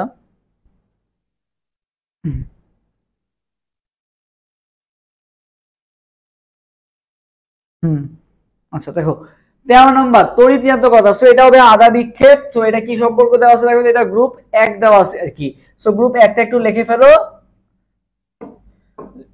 লিনা কেরুবি সাইজ করে কোথায়? ফ্রান্সে। ওকে, সো দেখো তড়িৎ ঋণাত্মকতা কোন ক্রমটি সঠিক? তো আমরা যদি উপর থেকে নিচে গেলে আমার আকার বাড়তেছে, তার মানে আমার তড়িৎ ঋণাত্মকতা কি হচ্ছে? কমতেছে। তার মানে সবচেয়ে বেশি তড়িৎ ঋণাত্মক কে হবে? লিথিয়াম হবে। সবচেয়ে বেশি তড়িৎ ঋণাত্মক কে হবে? লিথিয়াম হবে। তারপরে কি হবে? সোডিয়াম হবে। তাহলে বোঝা যাচ্ছে যে লিথিয়াম কিন্তু অপশনে বেশি আছে একটাতে। 13 অ্যান্সার তাহলে কোনটা হবে? 13 অ্যান্সার হবে তাহলে বি নাম্বারটা। লিনা কেরুবি সাইজ করে ফ্রান্সে আধা বিক্ষেপ দিয়ে মনে রাখবা। কি দিয়ে মনে রাখবা? আধা বিক্ষেপ, যেটা তোমাদের একটু শিখালাম। নিক্টোজেন্স মৌল কোনটা? তো ভাই নিক্টোজেন্স, নিক্টোজেন্স কারা ভাইয়া? নাইট্রোজেন থেকে আসছে নিক্টোজেন্স, মানে শ্বাসরোধকারী। গ্রুপ 15 এর মৌল সমূহকে বলা হয় কি? নিক্টোজেন্স। গ্রুপ 15 মৌল সমূহকে কি বলা হয় ভাইয়া? নিক্টোজেন্স বলা হয়। ঠিক আছে, আচ্ছা তো ভাইয়া নিক্টোজেন্স গ্রুপের মৌল সমূহ কিভাবে মনে রাখবো? তো মনে রাখবা যে 8 এর জেএসসি পরীক্ষা হয়, 10 এর এসএসসি পরীক্ষা হয়, এইচএসসি পরীক্ষা কত হয়? ঠিক আছে, মানে বোর্ড পরীক্ষা তো 3টা, জেএসসি, এসএসসি আর এইচএসসি। তো একজন কি করছে? 9 পাস করছে। তো 9 পাস করলে কি সে কি কোনো সার্টিফিকেট পাবে? 9 পাস করে সে হচ্ছে এসএসসি সার্টিফিকেট চাইলে কি হবে? হবে না কিন্তু। ঠিক আছে, সো 8 পাস করলে একটা দাম আছে, 10 পাস করলে একটা দাম আছে, বাট 9 পাস করলে কি কোনো দাম আছে? দাম কিন্তু নাই। তো সে কি করলো? এই কষ্টে সে কি করলো? বিষ খেলো আর কি। তো যেটা মনে রাখবা, 9 পাস আন্টি কি করলো বলো তো? বিষ খেলো। 9 পাস, পাস বানান লিখবা পিএস, পাস। 9 পাস আন্টি কি করলো বলো তো? বিষ খেলো। 9 পাস আন্টি বিষ খেলো। এটা একটু সবাই কমেন্ট করো। 9 পাস আন্টি বিষ খেলো। এটা একটু সবাই কমেন্ট করো তো, যে 9 পাস আন্টি বিষ খেলো। তো ভাই 9 পাস আন্টি বিষ খেলোতে কি হলো ভাইয়া? 9 তে হচ্ছে ভাই নাইট্রোজেন। 9 তে কি ভাইয়া? নাইট্রোজেন। পাস তে কি ভাইয়া? পি তে ফসফরাস, আর এস এ কি? আর্সেনিক। 9 পাস নাইট্রোজেন, ফসফরাস, আর্সেনিক। আন্টিতে কি ভাই? আন্টিতে অ্যান্টিমনি। 20 তে কি ভাই? 20 তে হচ্ছে বিসমাথ। 9 পাস আন্টি বিষ খেলো। ওকে, তাহলে দেখো এখানে কোনটা হবে? এরা সবাই হচ্ছে নিক্টোজেন্স বা শ্বাসরোধকারী মৌল। সো দেখো এই যে পাশের পিতে কি ছিল? ফসফরাস ছিল। তাহলে অ্যান্সার কোনটা হবে? অ্যান্সার হবে বি নাম্বারটা। সো সবাই আমার সাথে সাথে কমেন্ট করে ফেলো যে 9 পাস আন্টি কি খেলো বলো তো? বিষ খেলো। আচ্ছা, এরপরে ভাই কোনটি নিরপেক্ষ অক্সাইড? 15 নম্বর কোশ্চেনের অ্যান্সার দিয়ে দাও। 15 নম্বর কোনটা নিরপেক্ষ অক্সাইড বলো? সো ভাই নিরপেক্ষ অক্সাইড গুলোর নাম আমি তোমাদেরকে বলে দিচ্ছি। মনে রাখবা সিএনও, কোনো, ঠিক আছে, কোনো পানি নাই। ঠিক আছে, কোনো পানি নাই। আমার সাথে সাথে সবাই কমেন্ট করে ফেলো, কোনো পানি নাই। দেখো এই যে কোনো, কোনো পানি না, N2 তে নাই, কোনো পানি নাই। কমেন্ট করে ফেলো।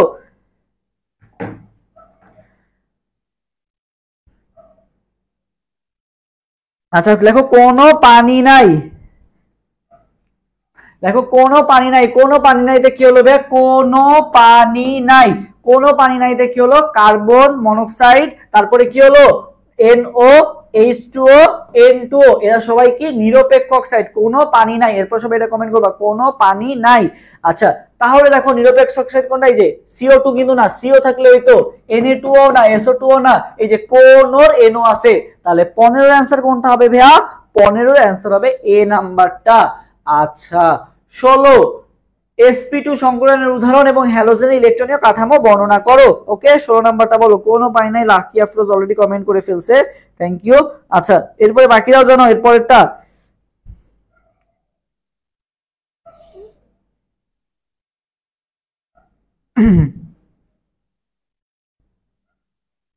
ওকে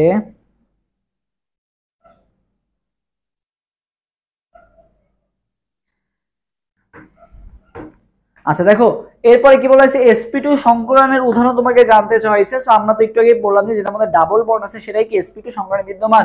আচ্ছা আরেকটা বিষয় বলে রাখি, তোমরা যারা হচ্ছে এই সময় আর কি ভার্সিটির জন্য প্রিপারেশন নেওয়া শুরু করতে চাও, সো তোমরা আমাদের যেই ব্যাচটা আছে এই জাহাঙ্গীরনগর বিশ্ববিদ্যালয়ের ডি ইউনিট পূর্ণাঙ্গ কোর্স এবং ভার্সিটি কোর্সও খুব শীঘ্রই লঞ্চ হবে আর কি, পূর্ণাঙ্গ ভার্সিটি কোর্স মানে ম্যাথ ফিজিক্স সহ আর কি।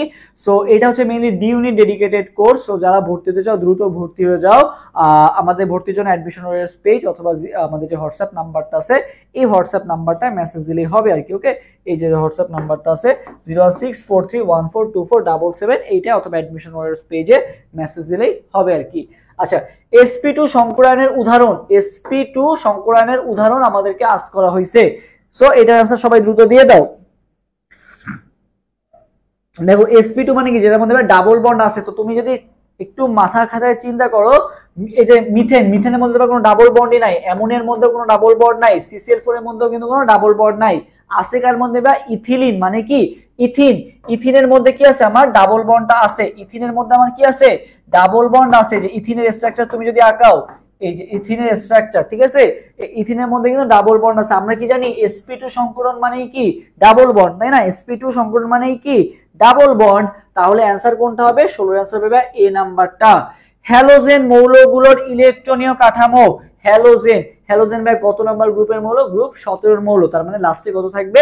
7 থাকবে। তো তুমি একটু যোগ করে দেবা কোনটায় 7 আছে। 6 আর 2 যোগ করলে 8, 3 আর 2 যোগ করলে 5, 2 আর 2 যোগ করলে 4, এই যে 5 আর 2 যোগ করলে কি 7। তাহলে 17 এর অ্যানসার কোনটা হবে? 17 এর অ্যানসার হবে এ নাম্বারটা। আচ্ছা এরপর আসবে 18 এবং 19 কোনটিতে সন্নিবেশ সমযোজী বন্ধন বিদ্যমান? 18 এবং 19 কোনটিতে সন্নিবেশ সমযোজী বন্ধন বিদ্যমান বলো তো দেখি। 18 এবং 19 আমি একটু অ্যানসার দিয়ে থাকি, তোমরা একটু বলে দাও। সন্নিবেশ সমযোজী বন্ধন, সন্নিবেশ সমযোজী বন্ধন টপিকটা কি ছিল? যে একজন দিবে ইলেকট্রন আর একজন দিবে ফাঁকা ডি অরবিটাল, ঠিক আছে। অন্যান্যটাই কি হয় দুইজনই সমান সমানভাবে শেয়ার করে, ঠিক আছে। বাট এখানে কি হবে একজন দেয় ইলেকট্রন আর একজন দেয় অরবিটাল, একজন দেয় ইলেকট্রন আর একজন দেয় কি, এই অপশনে কি পড়তে পারতেছিল না, এখন কি পড়তে পারতেছো? আচ্ছা আমি এটা নামাই দিই, তাহলে আশা করি পড়তে পারবা। আচ্ছা দেখো কোনটিতে সন্নিবেশ সমযোজী বন্ধন বিদ্যমান, সন্নিবেশ সমযোজী বন্ধন। তো দেখো H2O CH4 এগুলা না, এই যে প্লাস মাইনাস যেগুলাতে থাকবে মেইনলি এগুলাই ফাইন্ড আউট করবা। সন্নিবেশ সমযোজী বন্ধন যেগুলো প্লাস মাইনাস থাকবে এগুলাই ফাইন্ড আউট করবা। তো দেখো অ্যামোনিয়া থেকে যে অ্যামোনিয়াম গঠিত হইছে NH3 প্লাস H প্লাস মিলে কি তৈরি করছে? NH4 প্লাস তৈরি করছে। সো সেখান থেকে কিন্তু NH4 প্লাসটা তাহলে কিভাবে তৈরি হইলো? অ্যামোনিয়া এবং H প্লাস দিয়ে। তবে অ্যামোনিয়াতে কি আছে? অ্যামোনিয়াতে আছে একটা মুক্তজোড় ইলেকট্রন আছে, ঠিক আছে, একটা মুক্তজোড় ইলেকট্রন আছে। এবং H প্লাসে কি আছে ভাইয়া? H প্লাসে কোনো ইলেকট্রনই নাই, আছে কি ফাঁকা অরবিটাল।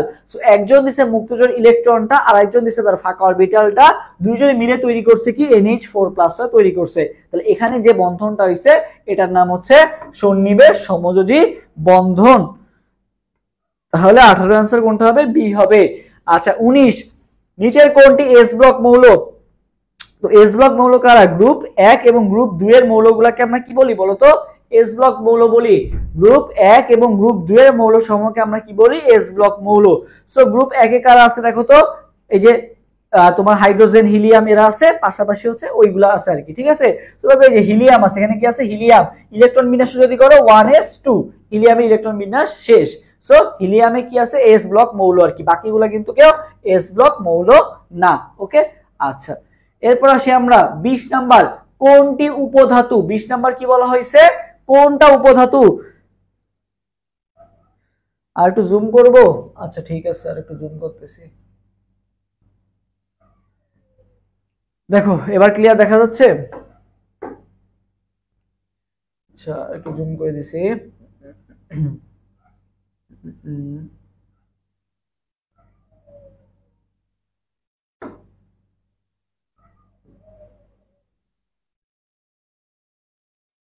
দেখো তো এবার দেখা যাচ্ছে নাকি নিচের কোনটা উপধাতু? এবার মনে হয় আরো ভালো মতো দেখা যাচ্ছে। হ্যাঁ, আগের থেকে বেটার। ওকে,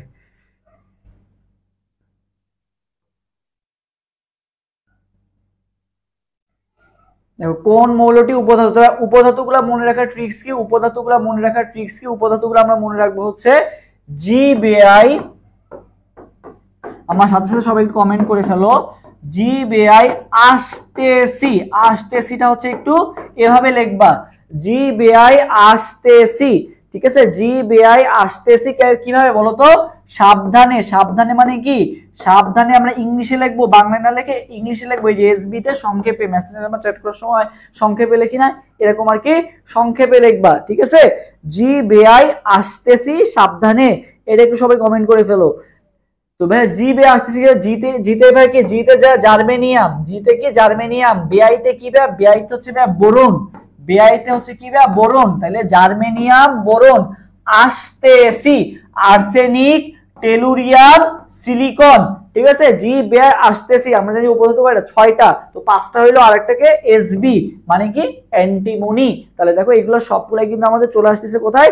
জি বিআই আসতেছি সাবধানে। এমডি সৈয়দ আব্দুল আল জিহাদ কমেন্ট করছে, থ্যাংক ইউ, কষ্ট করে থ্যাংক ইউ, মানে কষ্ট করে কমেন্ট করছো, থ্যাংক ইউ তোমাকে। আচ্ছা নিজের কোন মূল উপধাতু? দেখো আসতেছি, এই যে সি তে কি ছিল? সিলিকন ছিল। তাহলে অ্যানসার কোনটা হবে? 20 এর অ্যানসার হবে ভাই ডি নাম্বারটা। 20 এর অ্যানসার তাহলে ভাই কোনটা হবে? ডি নাম্বারটা। ওকে, আচ্ছা এরপর আসি ভাই 21 নাম্বার। BCl3 অণুর আকৃতি কি বলা হয়েছে? BCl3 অণুর আকৃতিটা তোমাকে আস্ক করা হয়েছে, সো বলে ফেলো BCl অণুর আকৃতিটা কি হবে? BCl3 অণুর আকৃতিটা বলো। BCl3 অণুর আকৃতিটা তাহলে কি হবে? BCl3 অণুর আকৃতিটা কি হবে?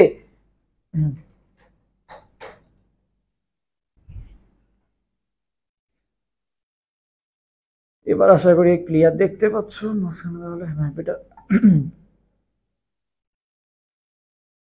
আচ্ছা ঠিক আছে, এরপর থেকে 3 থেকে 4 ঘন্টা আগে জানাই দিব, সমস্যা নেই।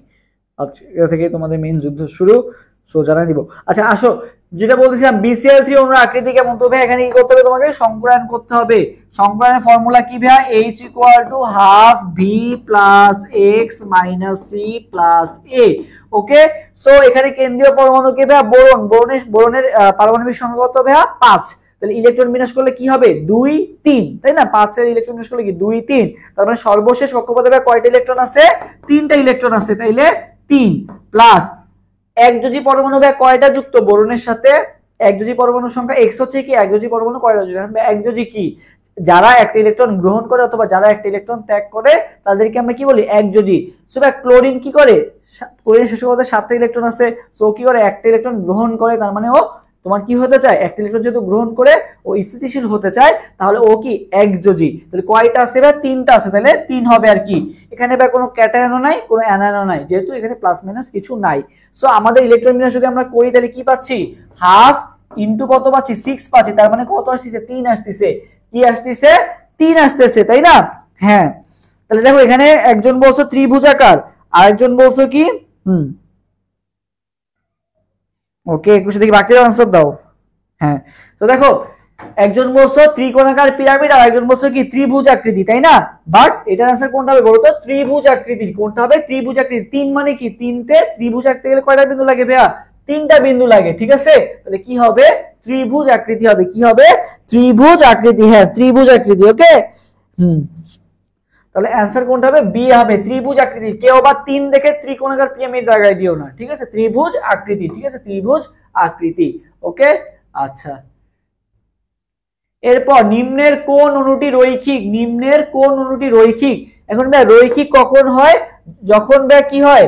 যখন হচ্ছে তোমার মনে রাখবা, এটা আমি যখন তোমাদের 3 অধ্যায় যখন চ্যাপ্টার ওয়াইজ পড়াইছি তখন আশা করি এই সংকলন টপিকটা অনেক ভালো মতো বুঝাই দিছি আর কি, যে কোনটার ক্ষেত্রে কি হবে। এখন আসলে অত এক্সপ্লেইনে যাব না।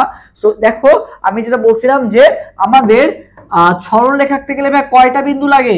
সরল রেখা আঁকতে গেলে ভাই 2টা বিন্দু লাগে, তাই না? তার মানে তোমার সংকলনের মান যখন ভাই 2 আসবে তখন তোমার কোণের মান কত ডিগ্রি হবে? 180 ডিগ্রি হবে, ঠিক আছে? কোণের মান যখন মানে সরল রেখা আঁকতে আমার 2টা বিন্দু লাগে, সো যখন তোমার এসপি হবে সংকরায়ন তখনও কি হবে বলতো? কোণের মান 180 ডিগ্রি হবে। কি হবে? 180 ডিগ্রি হবে। জিনিসটা তোমাদেরকে আবার বুঝাই, কোন অনুটি রৈখিক। রৈখিক মানে কি? সরল রৈখিক। তবে সরল রেখা আঁকতে গেলে তোমার কয়টা বিন্দু লাগে? একটা, দুইটা। তার মানে 2টা বিন্দুতে আমি সরল রেখা আঁকতে পারতেছি, তার মানে 2 দিয়ে মনে রাখবা তোমার সংকরায়নে কি হবে? 2 হবে। এখন সংকরায়ন 2 মানে কি? সংকরায়ন 2 মানে হচ্ছে ভাই একটা এস একটা পি। সংকরায়ন 2 মানে কি ভাইয়া? একটা এস একটা পি। তার মানে তোমার এসপি এসপি সংকরায়ন হইলে আমার কি হয়? সরল রৈখিক হয় আর কি।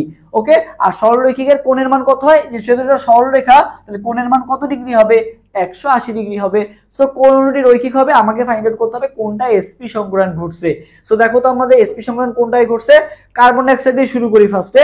কার্বনের শেষ কক্ষপথে কয়টা ইলেকট্রন আছে ভাইয়া? 4টা। এখন কার্বনের সাথে একযোজি কয়টা যুক্ত আছে? অক্সিজেন তো ভাই একযোজি না, তাই না? অক্সিজেন তো একযোজি না। তো কারণ কি? অক্সিজেন শেষ কক্ষপথে 6টা ইলেকট্রন আছে, ও তো একটা ইলেকট্রন গ্রহণ করে না। ও কয়টা ইলেকট্রন গ্রহণ করে? 2টা ইলেকট্রন গ্রহণ করে, তার মানে ও দ্বিযোজী। তার মানে আমার একযোজি কেউ নাই, তার মানে 0 বসাই দিব, ঠিক আছে? কোনো ক্যাটায়ন নাই, কোনো অ্যানায়ন নাই, তাহলে 4 আসতেছে। আর নিচে তো ভাই ভাগ 2 আছে, তার মানে সংকলনের মানে আমি কত পেলাম বলো তো? 2 পেলাম। 4 ভাগ 2 মানে কত? 2। তার মানে কি হলো? এসপি। তাহলে অ্যানসার কোনটা হবে? অ্যানসার হবে ভাই এ নাম্বারটা। অ্যানসার কোনটা হবে? এ নাম্বারটা। এটা কি সবাই বুঝছো? যদি বুঝে থাকো তাহলে সবাই একটু কমেন্ট করো ক্লিয়ার। ওকে, এটা একটু ধাপে ধাপে চিন্তা করতে হবে, এটা একটু ধাপে ধাপে চিন্তা করলে আমরা পেরে যাব। নিম্নের কোন মৌলটির আয়নীকরণ শক্তি সবচেয়ে বেশি? এরপরে 23, তোমার 23 আনসার দিয়ে দিছো, আচ্ছা সমস্যা নাই। কোন মৌলটির আয়নীকরণ শক্তি সবচেয়ে বেশি? এটাও সেম ভাইয়া, এটা গ্রুপ 1 এর মৌল দেওয়া আছে সব। সো আমরা জানি যে উপর থেকে নিচে গেলে আমাদের কি হয়? আধা বিক্ষেপ বাড়ে, তার মানে আয়নীকরণ শক্তি কি হয়? উল্টাটা মানে কি হবে? কমবে। সো তোমাকে সবচেয়ে বলছি কি বলছে? আয়নীকরণ শক্তি সবচেয়ে বেশি, তার মানে উপর থেকে নিচে গেলে আয়নীকরণ শক্তি কমতেছে, তার মানে সবচেয়ে উপরে যেটা আছে সেটা আয়নীকরণ শক্তি বেশি হবে আর কি। তো সবচেয়ে উপরে কি আছে? লি না কে রুবি, তাহলে সোডিয়াম আছে, তাহলে কি আছে? সোডিয়াম। তাহলে অ্যানসার কোনটা হবে? অ্যানসার হবে এ নাম্বারটা। ওকে, আচ্ছা এরপর সেটা 24 নাম্বার। HCHO অণুতে কার্বনের হাইব্রিডাইজেশন বলা হয়েছে। তো তোমাকে আগে HCHO অণুর ভাঙনটা ভালো মতো জানতে হবে। দেখো HCHO, ঠিক আছে? HCHO এটা হচ্ছে এভাবে ভাঙে। কার্বনের 4টা হাত পূরণ হয়েছে, অক্সিজেনের 2টা হাত ছিল ওটাও পূরণ হয়েছে, হাইড্রোজেনের 1টা হাত ছিল সেটাও পূরণ হয়েছে। এটা হচ্ছে HCHO। কি বলতো? এটা হচ্ছে HCHO এর হচ্ছে ভাঙন প্রকৃতি আর কি। সো দেখো এখানে বলা হয়েছে হাইব্রিডাইজেশন। তো দেখো এখানে কি আছে? ডাবল বন্ড আছে। এখানে কি আছে? তোমার ডাবল বন্ড আছে। এই দেখো ডাবল বন্ড আছে, ঠিক আছে? তো ডাবল বন্ড থাকলে আমরা কি জানি? ডাবল বন্ড থাকলে আমরা জানি এখানে কি সংকরণ ঘটে? sp2 সংকরণ ঘটে। তাহলে অ্যানসার কোনটা হবে? sp2। তাহলে অ্যানসার কোনটা? 24 এর অ্যানসার হবে ভাইয়া বি নাম্বারটা। ওকে, আচ্ছা এরপর আসি ভাইয়া 25 নাম্বার। কোনটির ব্যাসার্ধ সবচেয়ে কম?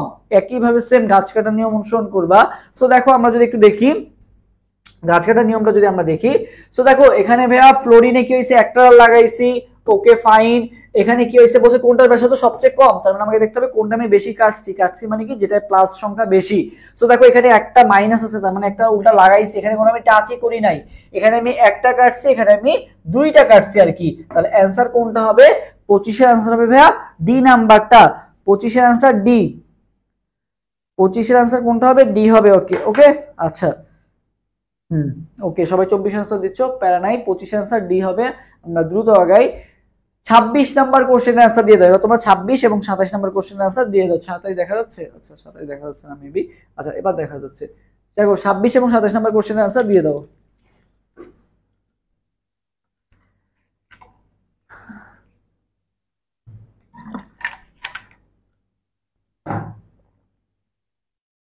ছাব্বিশ এবং 27।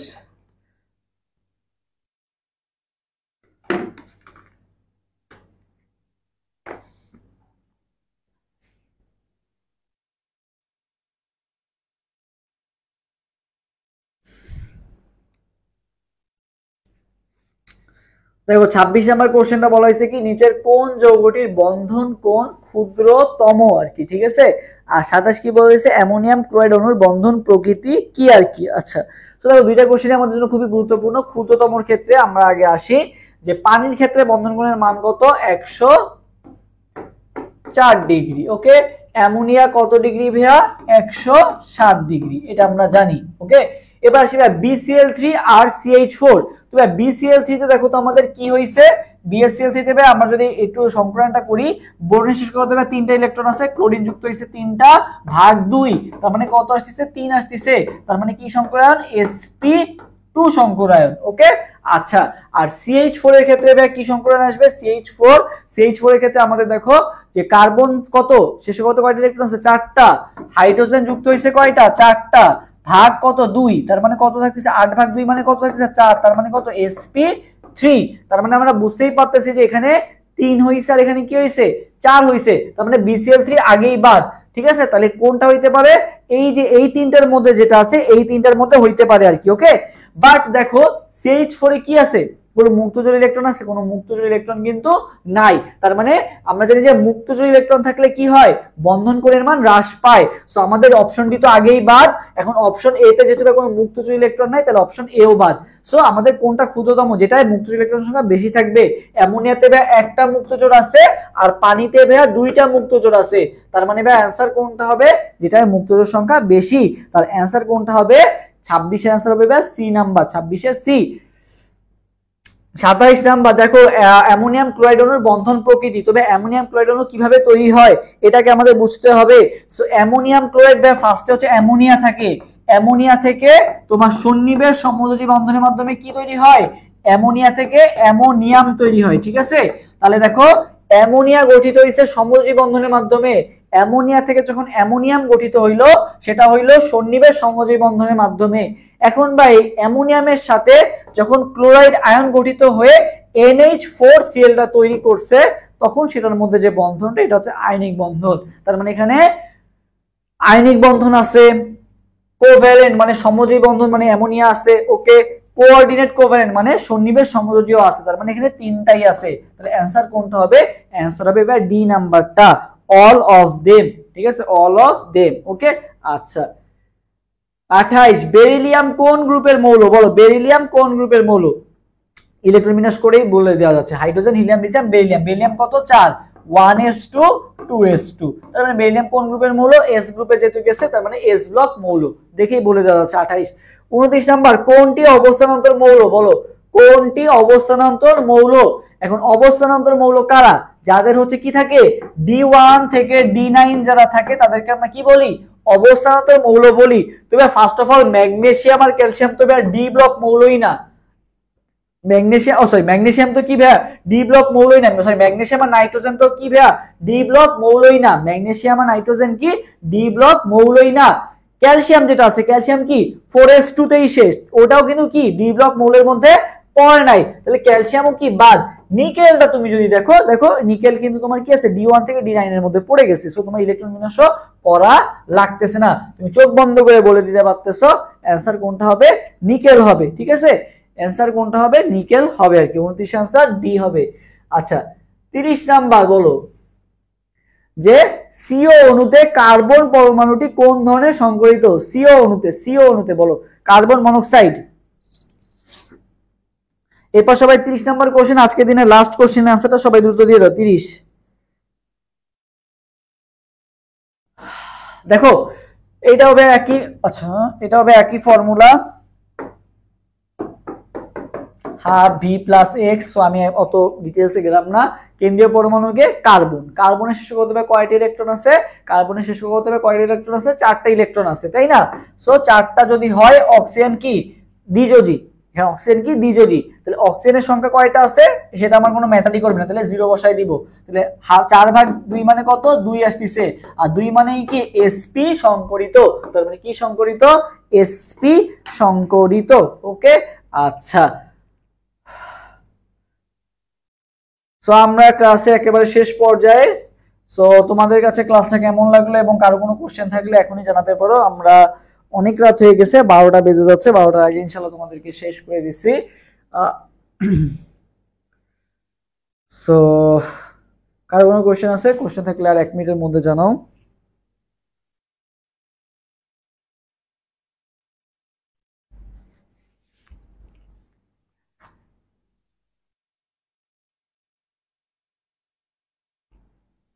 সো সবকিছু ক্লিয়ার থাকলে সবাই একটু কমেন্ট করে ক্লিয়ার, আদারওয়াইজ আমরা এখনই ক্লাসটা শেষ করে দিব। এবং তোমাদের যাদের স্বপ্ন জাহাঙ্গীরনগর বিশ্ববিদ্যালয়ের ডি ইউনিট অথবা হচ্ছে বিভিন্ন ভার্সিটির বায়োলজি এবং কেমিস্ট্রি নিয়ে তোমরা যারা একটা বেস্ট প্রিপারেশন নিতে চাও, তোমাদের জন্য আমাদের ওয়ারিয়র্স 5.0 কোর্সটা। সো আগামী 2টা মাস মানে আজকে থেকেই তোমাদের মেইনলি যাত্রা শুরু হলো আর কি, যেহেতু আজকে রেজাল্ট দিয়েছে। সো আজকে মেইনলি তোমাদের এই যে এখন থেকে সবাই সিরিয়াস শুরু হবে আর কি, সিরিয়াসনেস সবার শুরু হবে। সো এখন থেকে ভালো মতো পড়ো, আল্লাহ ভরসা, ইনশাল্লাহ চান্স হয়ে যাবে। সো আমরা যেভাবে পড়ে আসছি সেভাবে তোমাকে গাইড করব।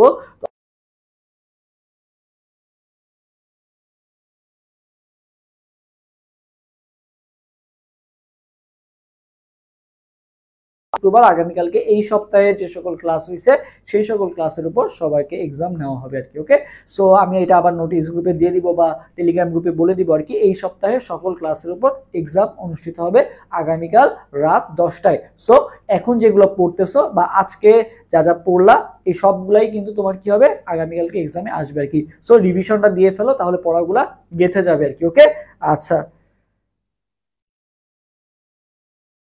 হ্যাঁ, আজকে থার্ড চ্যাপ্টার পড়েছি, ফার্স্ট পেপার এটা আলাদা, এটা আলাদা। থার্ড চ্যাপ্টার তো অনেক আগেই শেষ করে দিছি তোমাদের পেইড ব্যাচে, তো ফার্স্ট পেপারে থার্ড চ্যাপ্টার তো আগেই শেষ হয়ে গেছে। ওকে, সো এটা জাস্ট এমসিকিউ সলভ করলাম, এটার সাথে এক্সাম না। তোমাদের এক্সাম হবে হচ্ছে এই সপ্তাহে যে সকল রুটিনে যে সকল ক্লাস ছিল সেই রুটিনের চ্যাপ্টারগুলোর উপর এক্সাম অনুষ্ঠিত হবে। ওকে,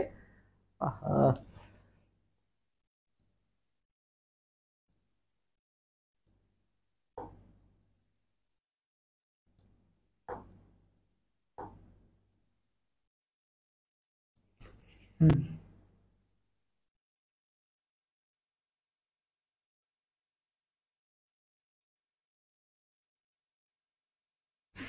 আমি কি আটকায় গেছি? এখন কি ঠিক হয়েছি?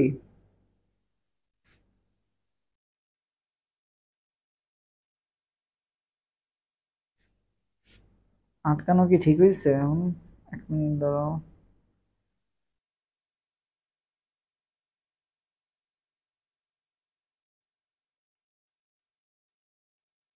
না না, এখন আশা করি ঠিক হয়ে গেছে।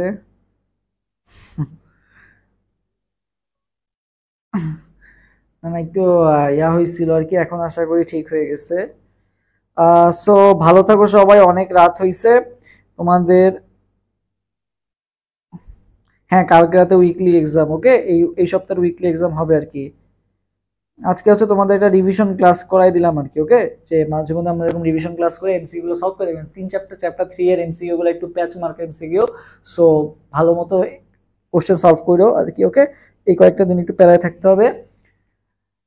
থাকো সবাই, ঘুমাও, পড়ো, যাই করো না করো, টাইম ওয়েস্ট করো না। ঘুমাইলে কিন্তু টাইম ওয়েস্ট হয় না, ঘুমাইলে আরো ভালো, বাট বেশি ঘুমাবার ভালো না। কারণ ঘুমাইলে হচ্ছে তোমার যে সারাদিন যে পড়তেছো পড়াগুলা যে তোমার মেমোরিতে সেভ হবে সেটার জন্য আসলে রেস্ট নেওয়া বা ঘুমানো আসলে গুরুত্বপূর্ণ। সো ঘুমাবাও, পাশাপাশি পড়বাও, বাট বাকি টাইমগুলা ফোনে দিও না, ওয়েস্ট করো না আর কি। ওকে,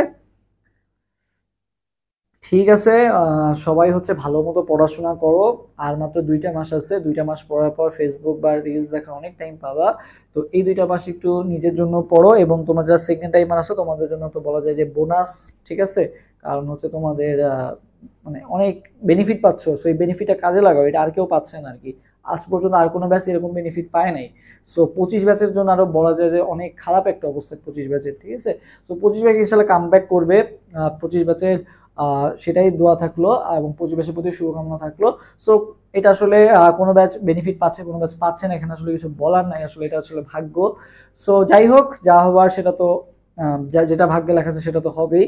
তো তোমরা যারা 24 ব্যাচ আছো তোমরা এই সুযোগটাকে কাজে লাগাতে পারো, এবং 25 ব্যাচ যারা আছো তোমরা ভেঙে পড়লে চলবে না। তোমরা যদি আগামী 2টা মাস নিজের বেস্টটা দাও তাহলে ইনশাল্লাহ তোমার যে যারা সেকেন্ড টাইমার আছে বা তোমার যারা কম্পিউটার আছে তাদের সবাইকে ডিফিট করা পসিবল আর কি। ওকে, সো ভালো থাকো সবাই, দোয়া করো আমার জন্য। নওশিন সুলতানা, তোমার কোশ্চেনটা কি একটু আবার বলো, তাহলে তোমার কোশ্চেনের অ্যান্সারটা দিব। কি কোশ্চেনটা কি ছিল? কোশ্চেন এখন ঠিক আছে, এটাই তো। আর্টস এর কোন ইউনিটে এক্সাম দিতে সায়েন্সের ভালো হবে? আচ্ছা, আর্টসের হচ্ছে বি আর সি ইউনিট বেটার। আর্টসের জাহাঙ্গীরনগরের ক্ষেত্রে বি আর সি ইউনিট এক্সাম দিতে পারো। সো তুমি এখানে দেখে নিবা হচ্ছে তুমি কোনটায় আসলে স্ট্রং, কোনটা আছে ম্যাথ আছে আর কি, ঠিক আছে। সো তুমি যদি মানে বাংলা ইংলিশ জিকে পড়তে পারো এনাফ, ওকে। বাংলা ইংলিশ জিকে যদি তোমার মনে হয় যে ভালো প্রিপারেশন আছে, সো তুমি বিভাগ পরিবর্তন নিতে পারো আর কি, ওকে। আচ্ছা, আর যেটা বললাম বিএসসি ইউনিটে তুমি কোশ্চেন ব্যাংকটা দেখো, বিএসসি ইউনিটের পিডিএফ অনেক পেয়ে যাবে আর কি টেলিগ্রামে গেলেই। সো তুমি আগে দেখো যে কোনটার জন্য তুমি সুইটেবল, বা মার্কস ডিস্ট্রিবিউশনটা দেখো যেটার জন্য তোমার ভালো হয়। তবে বিএসসি ইউনিটে সায়েন্স থেকে অনেক চান্স পায়, সায়েন্সের জন্য আলাদা রিজার্ভ করা সিট আছে। যাদের মেডিকেল হয় না তারা ডি ইউনিটে দেয়, যদি ডি ইউনিটেও না হয় তাহলে বিএসসি ইউনিটে হয়ে যায় আর কি, ঠিক আছে। কারণ ডিআর মানে ডি ইউনিটে তোমার সিট সংখ্যা অনেক কম, মাত্র 155টা। মানে তুমি ছেলে বা মেয়ে যেটাই হো না কেন, তোমার জন্য তো 320টা সিটটা, তোমার জন্য সিট কয়টা? মাত্র 155টা সিট, ওকে। সো দেখা গেছে যে আসলে চাইলেও অনেক ভালো প্রিপারেশন থাকার পর অনেক সময় চান্স মিস হয়ে যায়। তো সেক্ষেত্রে তুমি এই সুযোগটা কাজে লাগাইতে পারো বিআরসি ইউনিটের, ওকে। ভালো থাকো সবাই, দোয়া করো আমার জন্য। বি ইউনিটটা প্রিপারেশন নিতে পারো, বি ইউনিটটা ভালো হবে আর কি, ওকে। সি ইউনিটে দেখা গেছে যে সি ওয়ান নামে আরেকটা ইউনিট আছে, ওইটাই হচ্ছে আবার তোমার ইয়া আছে, মানে তোমার হচ্ছে কি জানি বলে, চারুকলা আর কি। সো চারুকারু আর কি, চারুকলা অনুসার চারুকলা, চারুকলা আছে, ওখানে আবার ড্রয়িং করতে হয়। সো তুমি যদি ড্রয়িং ভালো পারো তাহলে সি ওয়ান ইউনিটে কিন্তু আবার চান্স পাওয়া অনেক ইজি, ঠিক আছে। তুমি যদি একটু ভালো ড্রয়িং পারো বা আর্ট পারো এবং ভাইভাতে যদি ভালোভাবে কনভিন্স করতে পারো, অনেক ভালো মানে চান্স পেয়ে যেতে পারো আর কি, ঠিক আছে। মানে বলা যায় যে তোমার জন্য একটা সুইটেবল আছে যদি তোমরা চারুকলা বা এই নাচ গান এগুলো যদি ভালো পারো আর কি, ওকে। আচ্ছা, হ্যাঁ ম্যাথ ক্লাস স্টার্ট করবো এই সপ্তাহে, স্টার্ট হয়ে যাবে। মানে কালকে তো শুক্রবার, এই যে সামনের যে সপ্তাহটা আছে এর মধ্যে ম্যাথ ক্লাস শুরু হয়ে যাবে, প্যারা নিও না, ঠিক আছে। সো ভালো থাকো সবাই, অনেক রাত হইছে, ঘুমাও, নামাজ কালাম পড়ো, আল্লাহর কাছে দোয়া করো। অ্যাডমিশনে দেখলাই তো কি অবস্থা। সো ভাগ্য অনেক বড় একটা ফ্যাক্ট। ভালো থাকো সবাই, আল্লাহ হাফেজ, আসসালামু আলাইকুম। Thank you Nasin Sujana.